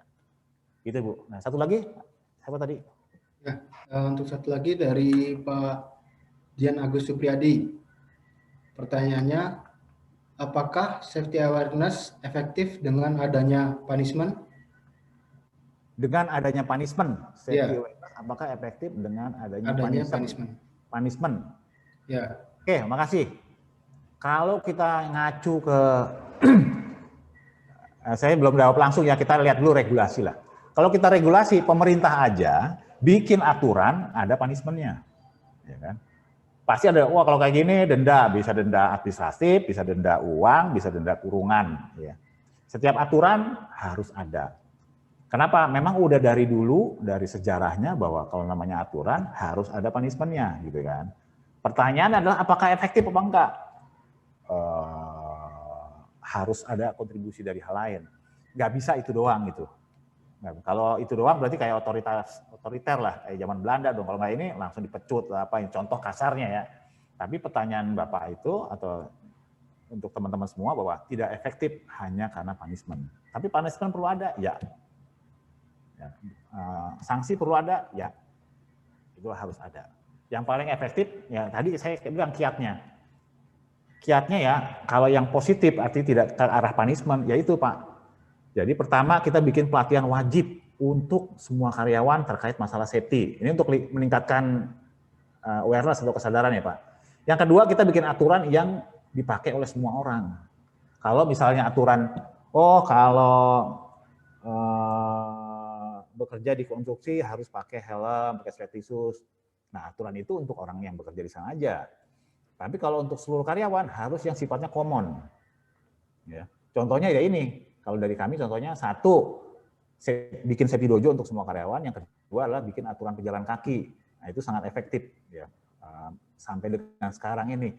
Tapi kalau punishment atau sanksi perlu ada Pak. Aturan pejalan kaki ini dulu biasanya awalnya sebelum menjadi budaya itu ada pengawasan, patrol, inspeksi dan sebagainya. Bahkan sampai kalau perlu pakai CCTV kamera. Ya. Supaya apa? Begitu ketahuan trennya seperti apa, orang-orangnya bisa kita langsung persuasif, terus juga data itu kita bisa bikin untuk data komunikasi lewat safety meeting, trennya kayak apa, sehingga nanti masing-masing pimpinan kerja membantu untuk men-solve problem itu. Kenapa? Area bagian logistik ini masih banyak nih, dari total 10 orang, misalnya masih 8 orang yang tidak melakukan point and call ini pada saat konfirmasi pada saat mau nyebrang lewat zebra cross tuh seperti di gambar tuh ya. Nah, caranya gimana? Nanti tugas dari pimpinannya kerjanya itu untuk persuasif ke masing-masing untuk melakukan. Jadi sebetulnya ada dua, walaupun banyak nih training-training lainnya, tapi ada dua hal yang penting. Kenapa? Karena sifatnya common, sekali lagi bahwa yang pertama adalah pendidikan wajib safety untuk semua karyawan, bahkan semua yang terlibat di dalam tempat kerja. Yang kedua bikin peraturan yang sifatnya common untuk semua orang. Salah satu contohnya adalah aturan pejalan kaki. Itu ya dari saya. Oke, segitu Pak Anggi. Ya, terima kasih Pak Igna atas jawabannya. Mudah-mudahan jawaban dari Pak Igna jelas ya, dan bisa dimengerti. Mungkin nanti kalau ada yang jelas lagi kita bisa lanjut di sesi Q&A ya Pak ya, habis setelah penyampaian materi. Jadi untuk itu kita silakan Pak Igna untuk melanjutkan penyampaian materinya Pak. Ya, oke, tinggal sedikit lagi sih, nanti kita banyakin ditanya jawab aja. Ya Pak. Oke, slide selanjutnya terkait aturan. Nah ini contoh, jadi di beberapa perusahaan, kebetulan nih di kayak tempat kami juga nih, tapi di beberapa perusahaan juga sudah menerapkan ini. Jadi ada pemisahan, yang pertama gambar itu adalah pemisahan untuk kendaraan, profil dan sebagainya dengan jalur orang dipisahin. Gitu. Jadi kalau ada orang lewat jalan situ, udah ketangkep bahwa itu melanggar aturan gitu. Terus yang sebelahnya ada marka, tulisannya hati-hati, ada tangan nunjuk kiri menunjuk kanan. Nah ini aturan bahwa kalau mau nyebrang, mau lewat di situ dia harus berhenti beberapa detik, tengok depan, kiri kanan, pastiin bahwa aman. Contoh ya misalnya, itu depan, oke depan aman, kiri aman, kanan aman, jos gitu kalau perusahaan Jepang biasanya. Tapi tergantung perusahaannya. Tapi intinya ada marka aturan yang dengan kita jalan kita ini udah diingetin, orang udah ingat, oh ya harus begini ya, karena bahaya. Apalagi pasang poster. Nah, kita poster, ada beberapa tempat yang biasanya tempat publik atau tempat yang banyak lalu lalang, itu kita kasih juga poster terkait dengan aturan pejalan kaki. Ya. Terus apalagi, ya, marka atau apa, kita bedain, aturan ada, ini apa, selain marka juga jalurnya. Oh kalau pejalan kaki jalurnya jalur hijau, nyebrang tuh yang ada zebra cross-nya, kalau enggak boleh ya. Nah itu ada aturannya, kita bikin aturannya, kita sosialisasi rule-nya ke seluruh karyawan. Ini walaupun ini marka ini juga sebetulnya bentuk sosialisasi untuk peningkatan kesadaran gitu ya. Oke, selanjutnya.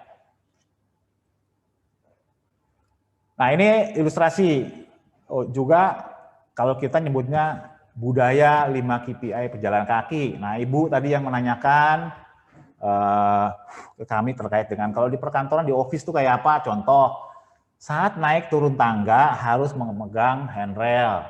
Jadi kan biasanya tangga itu ada pegangan tangannya. Nah saat naik turun tangga ini harus pegang. Kalau nggak megang itu namanya unsafe action. Ya. Kenapa? Andai kata nanti tiba-tiba pusing, bisa memungkinkan orang tergelincir dan jatuh. Tapi kalau dengan sambil megang, paling nggak dia udah nahan secara refleks. Gitu ya. Terus yang selanjutnya apa? Unsafe action-nya. Tidak memasukkan tangan ke saku saat berjalan. Nah ini sih biar bisa di office, bisa di manufaktur, bisa di pabrik, bisa di tempat konstruksi, tempat pelabuhan, di semua tempat kerja. Artinya tadi Ibu yang menanyakan di area office, ini juga bisa termasuk namanya contoh dari unsafe action. Kenapa ini termasuk unsafe action? Kalau nggak salah nanti ada videonya ya, Bu, atau kita lihat videonya sebentar deh. Pak Hari masih ada videonya nggak? Nah ini salah satu contoh unsafe action. Belajar bahaya ketika pada saat berjalan. Bahaya pada saat berjalan adalah bahaya karena tersandung, terguling, dan lain-lain. Ketika sedang berjalan, murni dan tidak dalam rangka pekerjaan. Marilah kita akan melihat simulasi pada saat kecelakaan berjalan. Tangan dimasukkan ke dalam saku. Ketika ada dorongan, simulasi yang kedua. Ketika tangan tidak dimasukkan ke dalam saku, ketika ada dorongan, oke, selesai. Nah, demikian simulasi pada saat tangan dimasukkan ke dalam saku,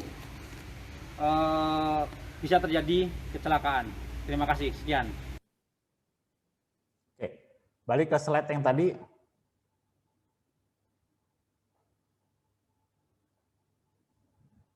Ya, oke. Tadi simulasi yang tangan masuk ke saku. Maksudnya begini, itu tadi simulasinya itu ada di dojo kita. Jadi kalau kita lagi jalan, masuk saku tangan. Tiba-tiba kita tergelincir atau kesandung. Jadi refleks tangan kita untuk melindungi badan itu nggak bisa karena nyangkut di saku. Sehingga apa? Kita bisa terjebak. Tapi kalau tangan di luar, nggak di dalam saku gitu ya, bebas nih tangan kita nih. Sehingga pada saat kita tergelincir, jatuh, masih ada tangan kita yang melindungi. Secara refleks itu akan menahan. Gitu. Oke. Mudah-mudahan ilustrasi tadi bisa memberi gambaran ya terkait dengan unsafe action. Itu tidak hanya di office sih, tapi juga di semua tempat kerja. Nah, juga ada aturan nih, berjalan harus sesuai dengan jalur yang udah ditentuin. Nah, tadi yang saya sampaikan ke Ibu bahwa unsafe action di office apa aja sih? Tidak menggunakan alat komunikasi saat berjalan. Ini biasanya di perkantoran banyak sekali saya nemuin nih. Memang sih kalau di safety itu begini Bu, atau Bapak semua dan para praktisi atau adik-adik semua bahwa kita melakukan pelanggaran nih dengan aturan main gini. Tidak otomatis kayak 1 tambah 1 2, 2 tambah 2 4, enggak. Tapi ini ada potensi gitu loh. Tidak otomatis orang yang lagi pakai handphone ngobrol ini terus jatuh gitu, nggak otomatis. Ya, karena kan belum tentu juga dia tersandung gitu kan. Nah, itu kadang-kadang itu yang menjadi tantangan, oh buktinya nggak apa-apa gitu kan. Tapi begitu kejadian fatal gitu kan. Oke. Mungkin untuk berjalan kaki, kira-kira udah selesai, kita masuk ke aturan, ini juga penting untuk meningkatkan level awareness, bahkan kalau ini karena di tempat kita tuh untuk mencegah accident karena pengoperasian mesin oleh orang lain, ya. Atau pengoperasian mesin karena kita menjadi inisiatif yang bukan menjadi fak atau wewenang atau kompetensi kita, ya. Jadi contoh orang maintenance, contohnya sebenarnya tidak hanya di maintenance, ada mesin rusak, tiba-tiba problem. Contoh misalnya kalau di pabrik itu mesin defek ya, atau misalnya kalau di mesin press, tiba-tiba hasil pressnya itu nggak keluar. Jadi kan di mesin press gitu. Biasanya kan begitu, ini ngangkat, di sini ada kayak apa sih yang alat untuk menekan supaya ini hasil pressannya ini terlempar ke tempat yang sudah diatur gitu kan. Nah, tiba-tiba begitu udah dipres, dia nggak keluar, diam aja. Mungkin tombol apanya gitu yang harus nggak bermain. Nah harusnya ini pekerja di situ langsung pencet emergency stop, lapor ke pimpinan. Nah, pimpinan nanti akan lapor ke maintenance, kita nunggu. Contoh di sini sesuai ilustrasi, penyimpangan yang tidak sesuai dengan standar. Kita langsung menghentikan proses kerja, cari kondisi abnormal, oh itu, ya. Terus kita panggil pimpinan, harusnya pimpinan, karena kita nggak boleh shortcut ke maintenance sebagainya. Datang ke lokasi adanya abnormality. Nah, habis itu baru nanti kita nunggu. Tugas pekerja apa sambil kita manggil atau apa, kita nunggu sampai perbaikan itu selesai. Ya.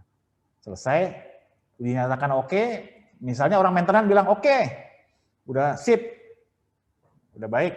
Nah kita nggak boleh tetap sebagai pekerja, kita nunggu siapa? Pimpinan kita. Dia harus lapornya ke pimpinan ngomong ke kita, bahwa oh ya ini udah oke, udah dilakukan perbaikan, silakan udah dilanjutkan lagi. Nah itu yang dimaksud dengan prosedur stop, call, and wait.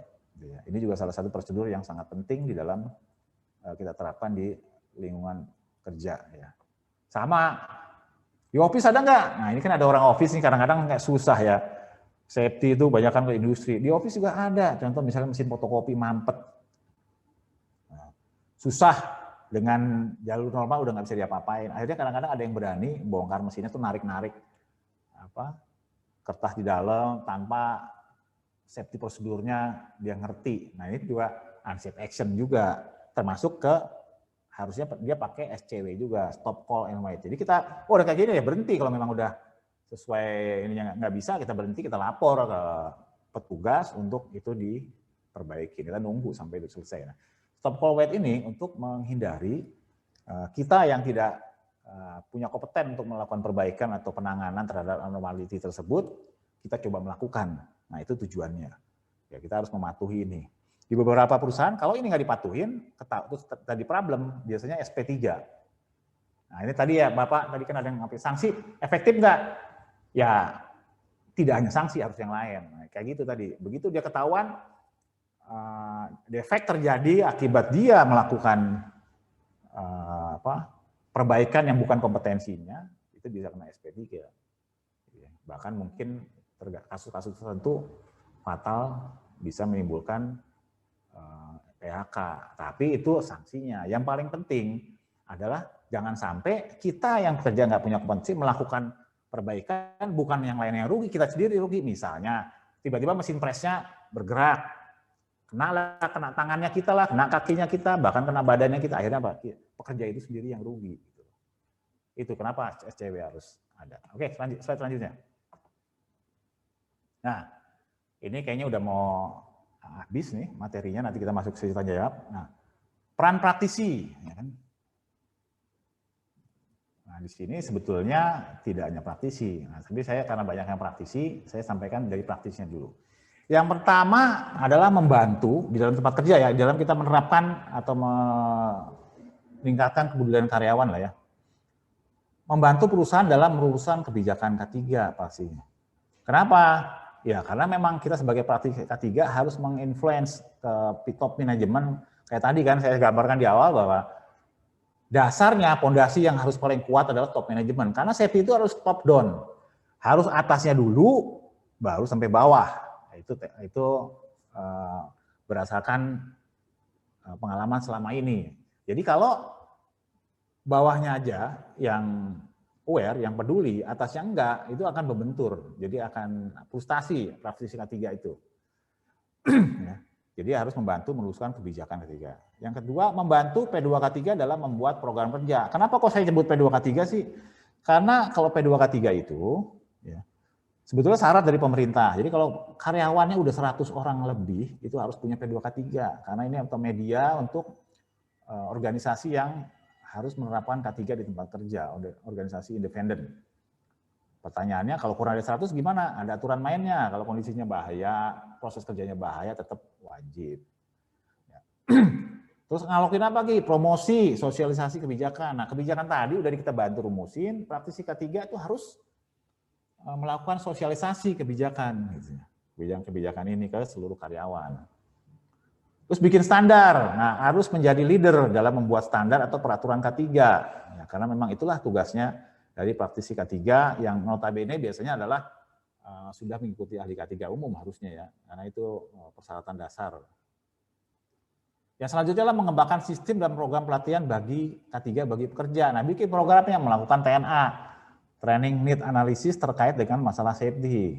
Nah, kalau dari paparan tadi kan gampangnya, oh yang nomor satu kita perlu adalah safety training untuk semua karyawan gitu, karena untuk gerbang awalnya gitu kan. Yang kedua, mengembangkan sistem informasi K3, komunikasi dan konsultasi. Nah, yang dimaksud di sini adalah mengembangkan safety meeting, lebih gampangnya lah. Terus mengembangkan dan memperkuat network jaringan. Nah, ini untuk dalam rangka mendukung program-programnya. Network yang dimaksud siapa aja sih? Oh, ada orang engineering, oh ada orang maintenance, oh ada disnaker setempat, oh ada narasumber A, oh ada kepala security, oh ada dokter perusahaan dan sebagainya, membangun network atau juga yang dengan di luar. Nah, yang nggak kalah penting juga lakukan sosialisasi, bahkan kalau bisa diterapin SMK 3. Nah, SMK 3 ini sebetulnya wajib terapin walaupun tidak harus audit ya. Audit itu kan biasanya pengakuan, tapi penerapan itu penting karena dari hulu sampai hilirnya itu ada di sistem manajemen K3. Bahkan SMK 3 yang ada di Indonesia ini kalau dibandingin OKSAS itu sifatnya lebih dalam. Kalau OKSAS itu agak naik karena dia berlaku untuk seluruh negara sehingga agak umum. Tapi kalau SMK 3 itu lebih detail sehingga sangat baik. Nah, kalau dari sisi akademisi gimana? Nah, dari tugas dari para peran praktisi tadi, kita bisa melihat kalau dari sisi akademisi bahwa toh nantinya kan akademisi mana? Sekarang kan udah mulai menjamur nih ya, bukan menjamur, berkembang. Perguruan tinggi banyak menerapkan prodi-prodi terkait dengan masalah kesehatan masyarakat, K3, bahkan ada S1 yang mungkin ada S2-nya kali ya, saya nggak begitu update. Nah, perannya apa? Setelah kita tahu peran-peran, oh yang harus dijalanin di industri seperti ini loh. Sehingga apa? Pada saat kita ada di bangku sekolah, nah fokus kita bisa seperti itu, bisa mengkaitkan. Contoh misalnya, ini adik-adik dari SMK, STM dan sebagainya misalnya. Atau dari guru-gurunya atau apanya lah gitu ya. Dia bisa menerapkan, oh bagaimana kita membuat masyarakat atau peduli K3 itu belum masuk dari industri.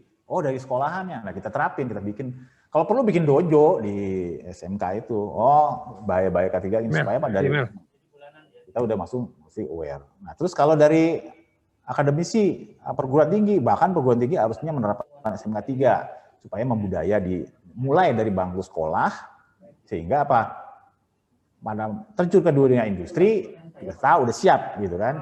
Bahkan tadi saya bilang di awal, harusnya sih perguruan tinggi yang negeri terutama yang banyak subsidi dari pemerintah itu bisa membuat lab atau tempat khusus atau tempat dojo khusus, tempat riset khusus terkait dengan masalah K3 untuk membantu justru teman-teman kita yang ada di industri. Mungkin itu aja yang bisa saya sampaikan sharing pada pagi hari ini ya. Mohon maaf mungkin masih banyak yang bisa disampaikan harusnya, atau masih banyak yang bapak-bapak mesti pertanyakan, oh yang ini saya belum jelas, ini belum jelas. Ya boleh aja, silakan dihubungin setelah sesi ini, silakan menghubungi panitia yang mengadakan ini, nanti sebisa mungkin kita akan support, akan bantu. Kenapa? Karena memang tujuan dari pemerintah itu kan K3 harus membudaya.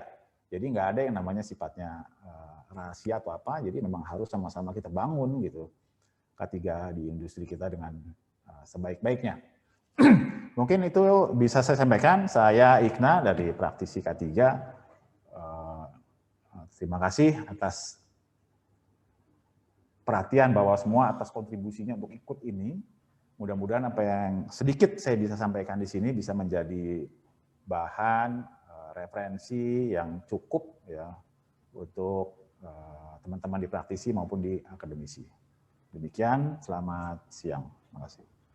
Baik, terima kasih Pak Ikna atas penjelasannya, sangat menarik ya materinya juga, dan juga sangat luar biasa. Jadi menyadarkan saya juga mengenai safety dalam bekerja, seperti itu Pak. Oke, sekarang kita memasuki sesi Q&A ya, atau sesi tanya jawab.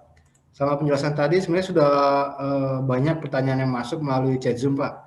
Ya, untuk menghemat waktu mungkin pertanyaan yang kurang lebih sama tidak akan saya bacakan lagi ya, tetapi harapannya semua pertanyaan tetap bisa tercover lah seperti itu di sesi kali ini. Oke Pak Ikna, saya bacakan pertanyaan dari Zoom ya Pak. Ya, silakan. Oke, dari pertanyaan yang pertama dari Pak Ardi. Ya. Pak, izin tanya, terkait dengan lisensi atau izin mengoperasikan mesin, bolehkah kita lakukan secara internal, asalkan yang memberikan pelatihannya sudah mendapatkan lisensi dari kementerian? Oke, dari mana nih Pak? Tadi Pak Angki? Pak Ardi Pak, dari SAI. Dari Asahi? SAI. SAI. Oh. Ini sebetulnya agak di luar materi ini ya, tapi nggak apa-apa. Materi kita kan temanya hari ini kan memperdulikan, ini masalah lisensi. Ya, oke. Sebetulnya kalau di regulasi itu memang yang berhak atau harus melakukan pengajaran, mendevelop teknisi atau operator mendapatkan lisensi itu adalah seorang ahli, misalnya contoh di forklift. Kebetulan saya juga instruktur dari Kemenaker untuk forklift. Forklift itu ada 2 persyaratan. Pertama, instrukturnya itu adalah harus mengikuti TOT atau Training of Trainer dari yang dilaksanakan oleh Kemenaker, nah, sesuai bidangnya. Nah, yang selanjutnya ada lagi juga ahli. Jadi ahli, nah kalau ini trainingnya tadi itu 2 minggu kira-kira ya, 2 mingguan. Nah, atau 5 hari, ada yang 5 hari, tapi ada juga yang ahli. Ahli pesawat angkat dan angkut. Nah, ini memang seorang ahli, ini latihannya lama sekali. Dia memang seorang teknik mesin dan sebagainya yang sesuai kompetensinya, dia mengikuti namanya ahli pesawat angkat angkut. Nah, dia boleh. Nah, pertanyaannya adalah boleh nggak ngadain sendiri di perusahaan gitu kan kalau udah punya ahlinya. Pertanyaannya adalah ahlinya itu lisensinya untuk siapa? Misalnya ahlinya itu untuk biasanya izin pengadaan pelatihan itu ada instansi yang diberi izin, instansinya mana? Misalnya kayak perusahaan apa ya? Garuda Food, Garuda yang bikin produk makanan lah. Nah, dia ngadain, nah, dia punya ahlinya, tapi ahlinya bener nggak punya orang Garuda Food, nah, PT Garuda gitu ya. Kalau bukan ya nggak boleh. Gitu. Nah, belum lagi ada di Permenaker, saya nggak apa, mohon maaf nomornya, tapi tentang perusahaan jasa K3. Nah, pemerintah udah ngatur bahwa untuk melakukan pelatihan-pelatihan yang ada terkait dengan lisensi itu harus melalui perusahaan jasa K3. Itu ada Permenakernya, sehingga saya bisa simpulkan di sini bahwa kita tidak bisa melakukan, ya perusahaan tidak bisa melakukan pelatihan sendiri dan mendapatkan lisensi ke Kemenaker, karena pasti harus ada badan hukum yang menaungi pelatihan tersebut. Kecuali perusahaan itu bergerak juga di bidang pelatihan, bikin PJK 3, izin, harus ada izin, karena kalau kita ngeluarin itu harus ada izin. Jadi perusahaan yang punya izin untuk mengadakan pelatihan lisensi. Gitu. Perusahaan misalnya Yamaha, contoh, dia mau ngadain, contoh ya saya nggak tahu bikin apa enggak. Kalau dia ngadain, tapi dia punya PT yang Yamaha itu yang memang tujuannya menjadi biro pelatihan untuk mengenai K3 untuk pengeluaran lisensi, itu boleh. Tapi kalau enggak ya enggak boleh. Gitu, Pak. Mudah-mudahan cukup menjawab. Baik, terima kasih Pak Ikna. Bagaimana Pak Ardi? Apakah jawaban dari Pak Ikna cukup jelas? Oke, cukup Pak. Ya, terima kasih Pak. Oke, untuk pertanyaan selanjutnya ya Pak Ikna ya. Ini dari Ibu Agatha Medelin dari PT Argapura. Selamat pagi Pak, izin bertanya mengenai peran praktisi, mengenai pembuatan program K3, bagaimana sistem atau cara kita membuat program K3 yang efektif dan tepat sasaran dengan potensi bahaya di tempat kerja, dan bagaimana cara meyakinkan manajemen atas program yang ingin dilakukan. Mohon infonya Pak, terima kasih. Ya, waduh, banyak juga ini. Satu pertanyaan tapi isi dalamnya banyak dan susah semua. Ya. Yang pertama, saya nangkepnya dua ya. Yang pertama adalah bagaimana kita bikin program K3, yang kedua adalah bagaimana meyakinkan pihak manajemen gitu ya. Kalau nggak saya konfirmasi dulu. Jadi ya, kalau untuk yang bagaimana kita membuat program K3, biasanya dan harusnya praktisi K3 itu harus sudah ikut training ahli K3 umum. Ya, sebaiknya begitu. Kenapa? Karena di situ nanti diajarin secara umum, secara manajemen, apa sih harus dilakukan peran seorang ahli K3, gitu ya. Seorang ahli K3 umum di perusahaan tuh perannya apa? Nah, itu dasarnya dulu. Nah, oke, kita masuk ke pertanyaannya. Bagaimana bikin programnya? Ya, pertama kita kalau kita bicara K3 nomor 1 kita bicara terkait kebijakan nasional. Kebijakan nasional berarti harus ada peraturan yang kita ikutin. Peraturan yang kita ikutin adalah nomor 1 Undang-Undang 1/70 dan peraturan K3 yang terkait. Nah, kita studi. Kita identifikasi peraturan-peraturan itu yang wajib. Kita perusahaannya ada di mana nih? Bidangnya apa nih? Nomor 1 tahun 70 itu sih udah wajib. Tapi peraturan undangan yang lain yang harus relevan. Tergantung jenis usahanya. Itu kita identifikasi. Setelah kita identifikasi, lalu kita pastiin ini udah oke belum? Oh, sorry. Boleh nggak diterapin atau perlu nggak diterapin di perusahaan kita? Oh, perlu. Kita tandain, kita kasih marking misalnya. Apa yang bentuk aktivitasnya apa yang kita misalnya peraturan tentang pesawat angkut yang harus sertifikasi kita tandain. Oh, di kita ada, kita punya forklift, keren, gitu kan. Nah, apa yang kita harus lakuin? Oh, berarti dia harus bisa uji, harus punya izin, harus sertifikasi. Berarti kita bikin peraturan kerja, pemenuhan regulasi pemerintah, gitu kan. Contoh satu. Ada lagi, misalnya terkait dengan aktivitas safety yang lain. Rohnya dari penerapan SMA 3 maupun SMK 3 sebetulnya selain peraturan atau regulasi adalah identifikasi bahaya. Identifikasi bahaya itu menjadi roh atau di dalam kita menerapkan K3 di tempat kerja. Nah, Bapak Ibu semua dan bisa mencoba melakukan identifikasi. Bagaimana cara melakukan identifikasinya? Ada sih tata caranya dan sebagainya. Tapi intinya kita harus melakukan identifikasi bahaya. Contoh misalnya tata caranya gimana?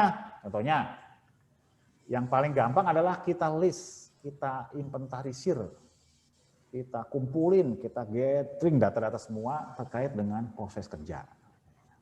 Yang kedua kita kumpulin terkait dengan peralatan kerja. Itu dua dulu deh. Nah, dari proses kerja ini, setiap proses kerja kita identifikasi bahayanya. Kalau mau simpel tadi yang pakai saya sampaikan di awal, pakai jika maka. Misal proses pengelasan, jika mengelas dengan apa, maka akan terjadi ini. Oh, berarti ada bahaya ini nih. Nah, bahayanya itu nanti kita kumpulin.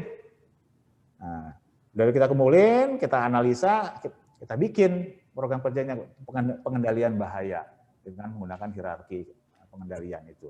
Jadi nomor 1 peraturan undangan, nomor 2 kita membuat identifikasi bahaya, kita masukin ke program kerja. Nah itu sebenarnya 2 diskusi ini akan panjang, tapi prinsipnya 2 itu kita identifikasi dulu. Karena apa? Peraturan perundangan udah banyak, identifikasi hasil IBPPR atau identifikasi bahaya dan pengendalian risiko itu juga sangat banyak. Dan ini bisa menjadi modal untuk program kerja. Plus satu lagi, cek klausul SMK 3 karena ada beberapa di situ yang harus kita terapin gitu. Nah, untuk SMK 3 item-itemnya sangat banyak dan lengkap. Ya. Kenapa saya bisa ngomong ya? Kebetulan saya juga sudah pernah menerapkan SMK 3 dan juga menjadi auditor untuk SMK 3 sehingga itu bisa menjadi panduan. Gitu. Nah, tinggal yang kedua, bagaimana kita mempengaruhi top management untuk dalam penerapan K3 ini? Yang pertama ya tadi, yang di awal tadi sudah ada 3 ya, mungkin di slide nomor berapa tadi ya? Slide nomor berapa? Nah, slide nomor berapa? 28 atau Bapak Hari coba lihatin.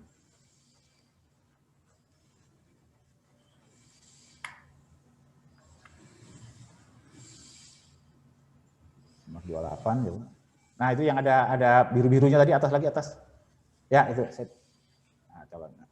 Nah, ini peran dari praksi K3 terkait bagaimana kita menginfluence jajaran manajemen. Yang pertama, kita sosialisasi dan pengenalan ke manajemen adanya Undang-Undang Nomor 1 Tahun 70. Kita kasih tahu nih ada peraturan loh Pak, ada peraturan K3 nih hasil identifikasi tadi ini harus ngapain. Bahkan kalau perlu kita bikin di bawah tuh pelatihan K3 untuk manajer. Fokusnya jangan ini loh peran. Fokus pelatihan ini adalah regulasi nomor 1 tahun 70, peraturan perundangan terkait sama peran top manajemen di dalam K3. Dah itu aja, cari narasumber yang baik untuk training itu. Coba kasih training untuk ke top manajemen. Sambil gitu kita kenalin Pak, ini ada sistem SMK 3 ya, penerapannya. Nah ini di situ ada di dalam aturannya ada yang wajib itu siapa. Nah itu tolong dibaca, dipelajarin. Nah itu yang kita sampaikan ke. Bisa juga di dalam pada saat pelatihan K3 untuk manajer ini dan kalau bisa sampai atasnya sih ya. Itu juga dimasukin materi mengenai SMK 3. Maksudnya introduction lah. Nah, itu salah satunya. Karena memang kita nggak bisa maksa. Kalau untuk top manajemen kita nggak bisa loh. Karena kita bukan bosnya gitu kan. Top manajemen yang bosnya. Kita hanya bisa mempengaruhi. Ini loh ada aturan main, ada ini. Nah, kalau kita nggak kenalin, nggak ngasih tahu, nggak ngupdate kayak gitu, ya mereka nggak aware, nggak tahu. Beda sama perusahaan Amerika, sama perusahaan Jepang, ya mohon maaf nih pasal saya sebut, karena memang berdasarkan yang saya tahu, mereka udah langsung dari sononya gitu, udah peduli gitu, sehingga akan lebih mudah praktisi yang bekerja di situ di K3. Praksi K3 itu beratnya adalah pada saat kalau perusahaan itu masih ada di fase 1-2 yang tadi dalam masalah budaya K3. Itu yang paling berat tantangannya. Jadi makin menariknya itu di situ peran K3. Makanya akademisi yang ikut join di sini, nggak tahu saya ada nggak yang level pengelola itu juga harus mencermati yang tadi, yang 1-2 itu. Kiatnya gimana sih? Kita nyiapin apa? Para calon pekerja itu yang bisa mendukung tadi. Itu Pak, Bu, gitu ya. Jadi itulah kira-kira kiatnya yang bisa saya sampaikan gitu ya. Tapi kalau untuk detailnya kayak apa ya silakan hubungin panitia aja, nanti kita akan bantu, kita support. Gitu, Pak Angki, makasih. Baik, terima kasih Pak Igna. Bagaimana Ibu Agatha, apakah cukup jelas jawaban dari Pak Igna? Ya Pak, terima kasih Pak. Ya, terima kasih Bu. Baik, karena mungkin terbatasnya waktu, mungkin 1 atau 2 pertanyaan lagi ya Pak ya. Kita batasi dulu karena waktunya sebenarnya sudah habis. Tapi mungkin jika ada yang langsung bertanya ke Pak Igna, itu silakan dari peserta. Silakan sebutkan nama dan dari mananya. Jika tidak ada, saya langsung bacakan mungkin 1 pertanyaan lagi ya dari chat Zoom Pak Igna. Ya. Ini dari Pak Dedi dari PT Takagi Sari Multi Utama. Izin tanya satu lagi Pak, apakah unsafe action dan unsafe condition akan tetap menjadi faktor penyebab kecelakaan kerja di industri 4.0, khususnya manufacturing? Mengingat industri 4.0 sebagian pekerjaan yang konvensional akan digantikan dengan digital teknologi, yang mana teknologi yang semakin canggih akan meminimalisasi resiko kecelakaan. Oke. Makasih. Nah, ini jadi makin menarik nih dengan perkembangan teknologi. Sayanya yang orang lama nggak belum berkembang nih, ya kan?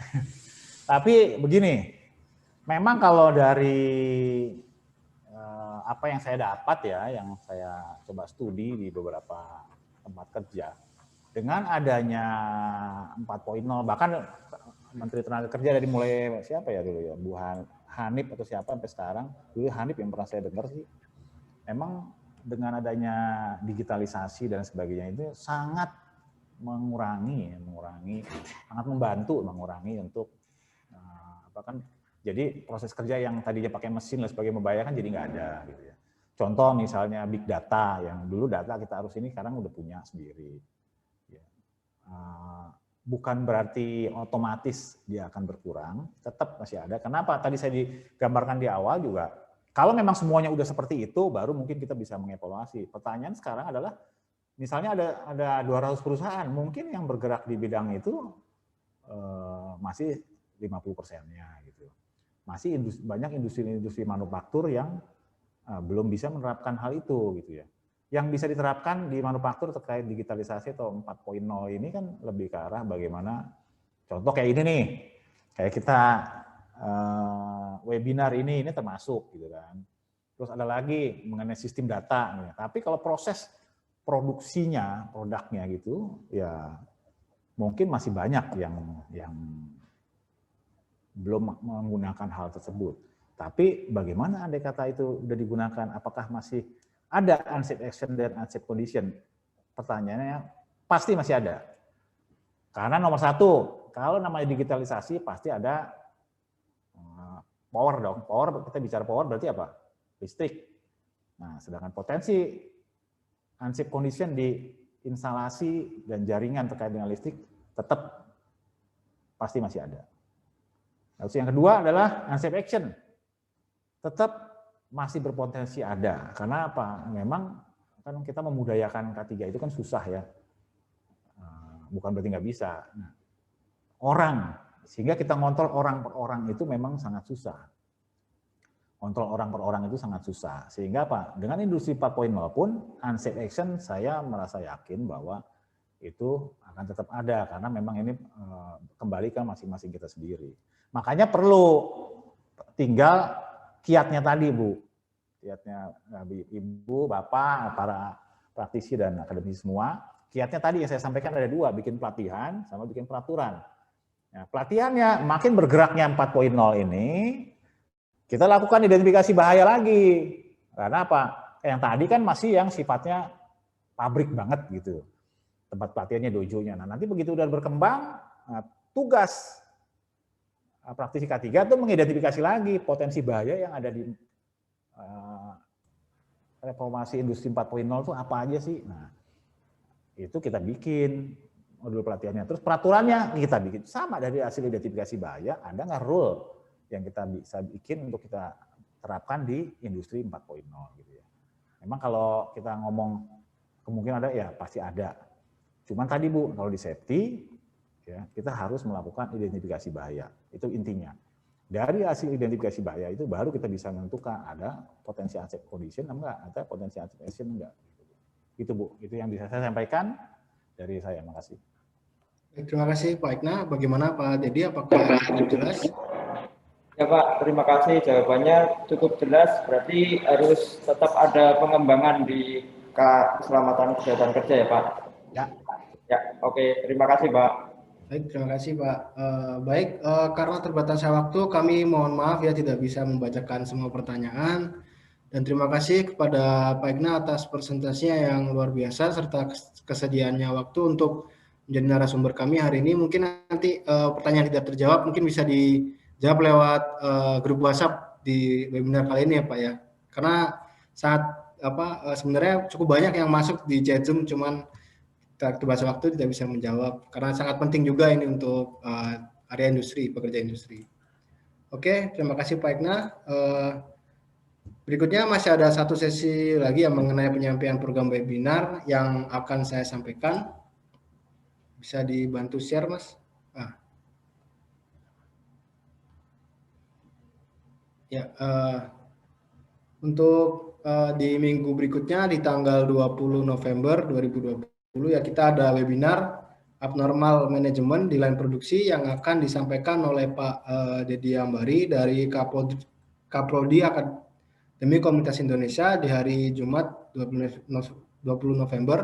Nah, untuk ini free ya untuk kita join atau mengikuti webinar ini, tetapi bagi peserta yang ingin mendapatkan e-modul dan e-sertifikat membutuhkan biaya hanya 60.000 saja. Jadi dengan hanya mengeluarkan uang 60.000 ya kita bisa mendapatkan e-sertifikat dan e-modul.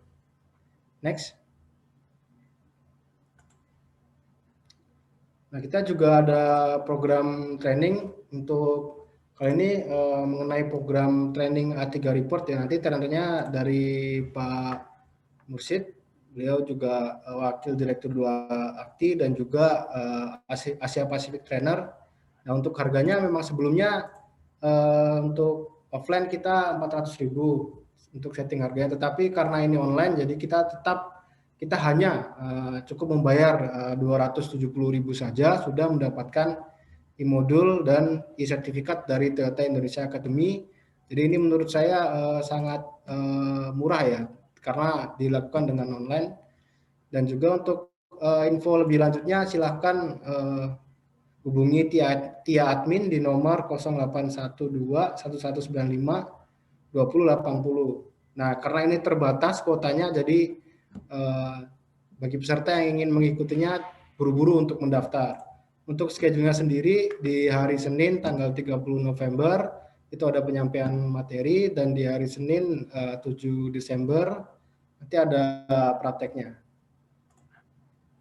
Nah, untuk info lebih lanjutnya silakan ikuti terus dan follow Instagram kami di Toyota Indonesia Academy. Jadi jangan lupa juga untuk di follow Instagram kami dan nantikan webinar series berikutnya yang akan kami posting melalui Instagram kami.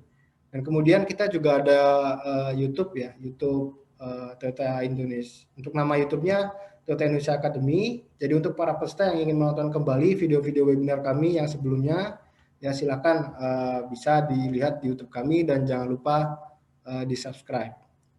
Dan kemudian saya ingatkan kembali untuk para peserta yang sudah join di webinar kali ini untuk jangan lupa mengisi form evaluasi webinar ya.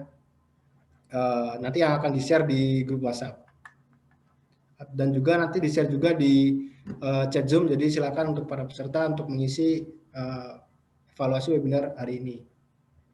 Nah, sebelum kita tutup, ya kita akan ada foto bersama secara online. Nah, jadi mohon kepada semua peserta untuk menyalakan kamera ya supaya bisa tercapture.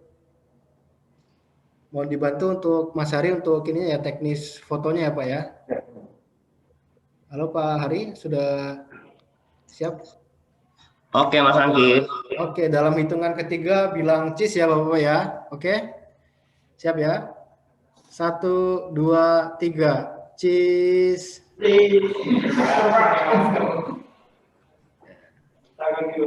Bagaimana Mas Hari? Apakah sudah tercapture semua? Ada 4 Mas Anggi, sekali lagi. Oke, sekali lagi. Oke, siap. Oke. Siap ya? 1, 2, 3, cheese. Cheese.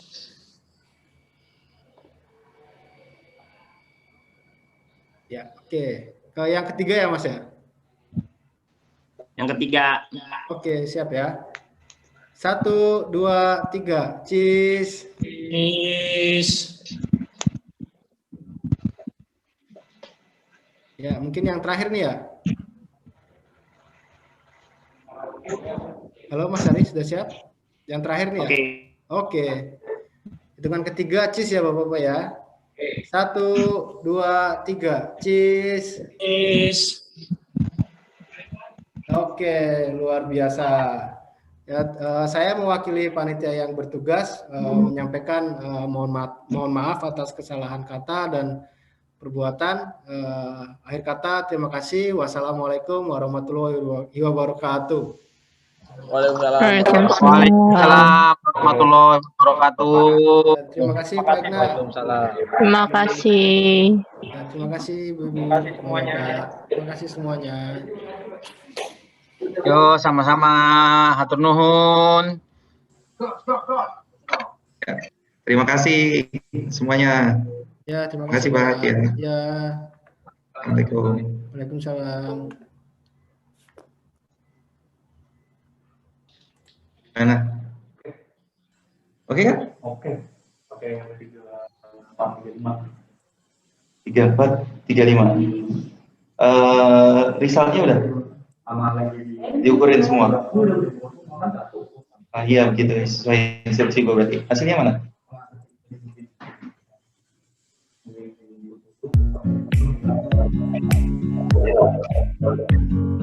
Oke.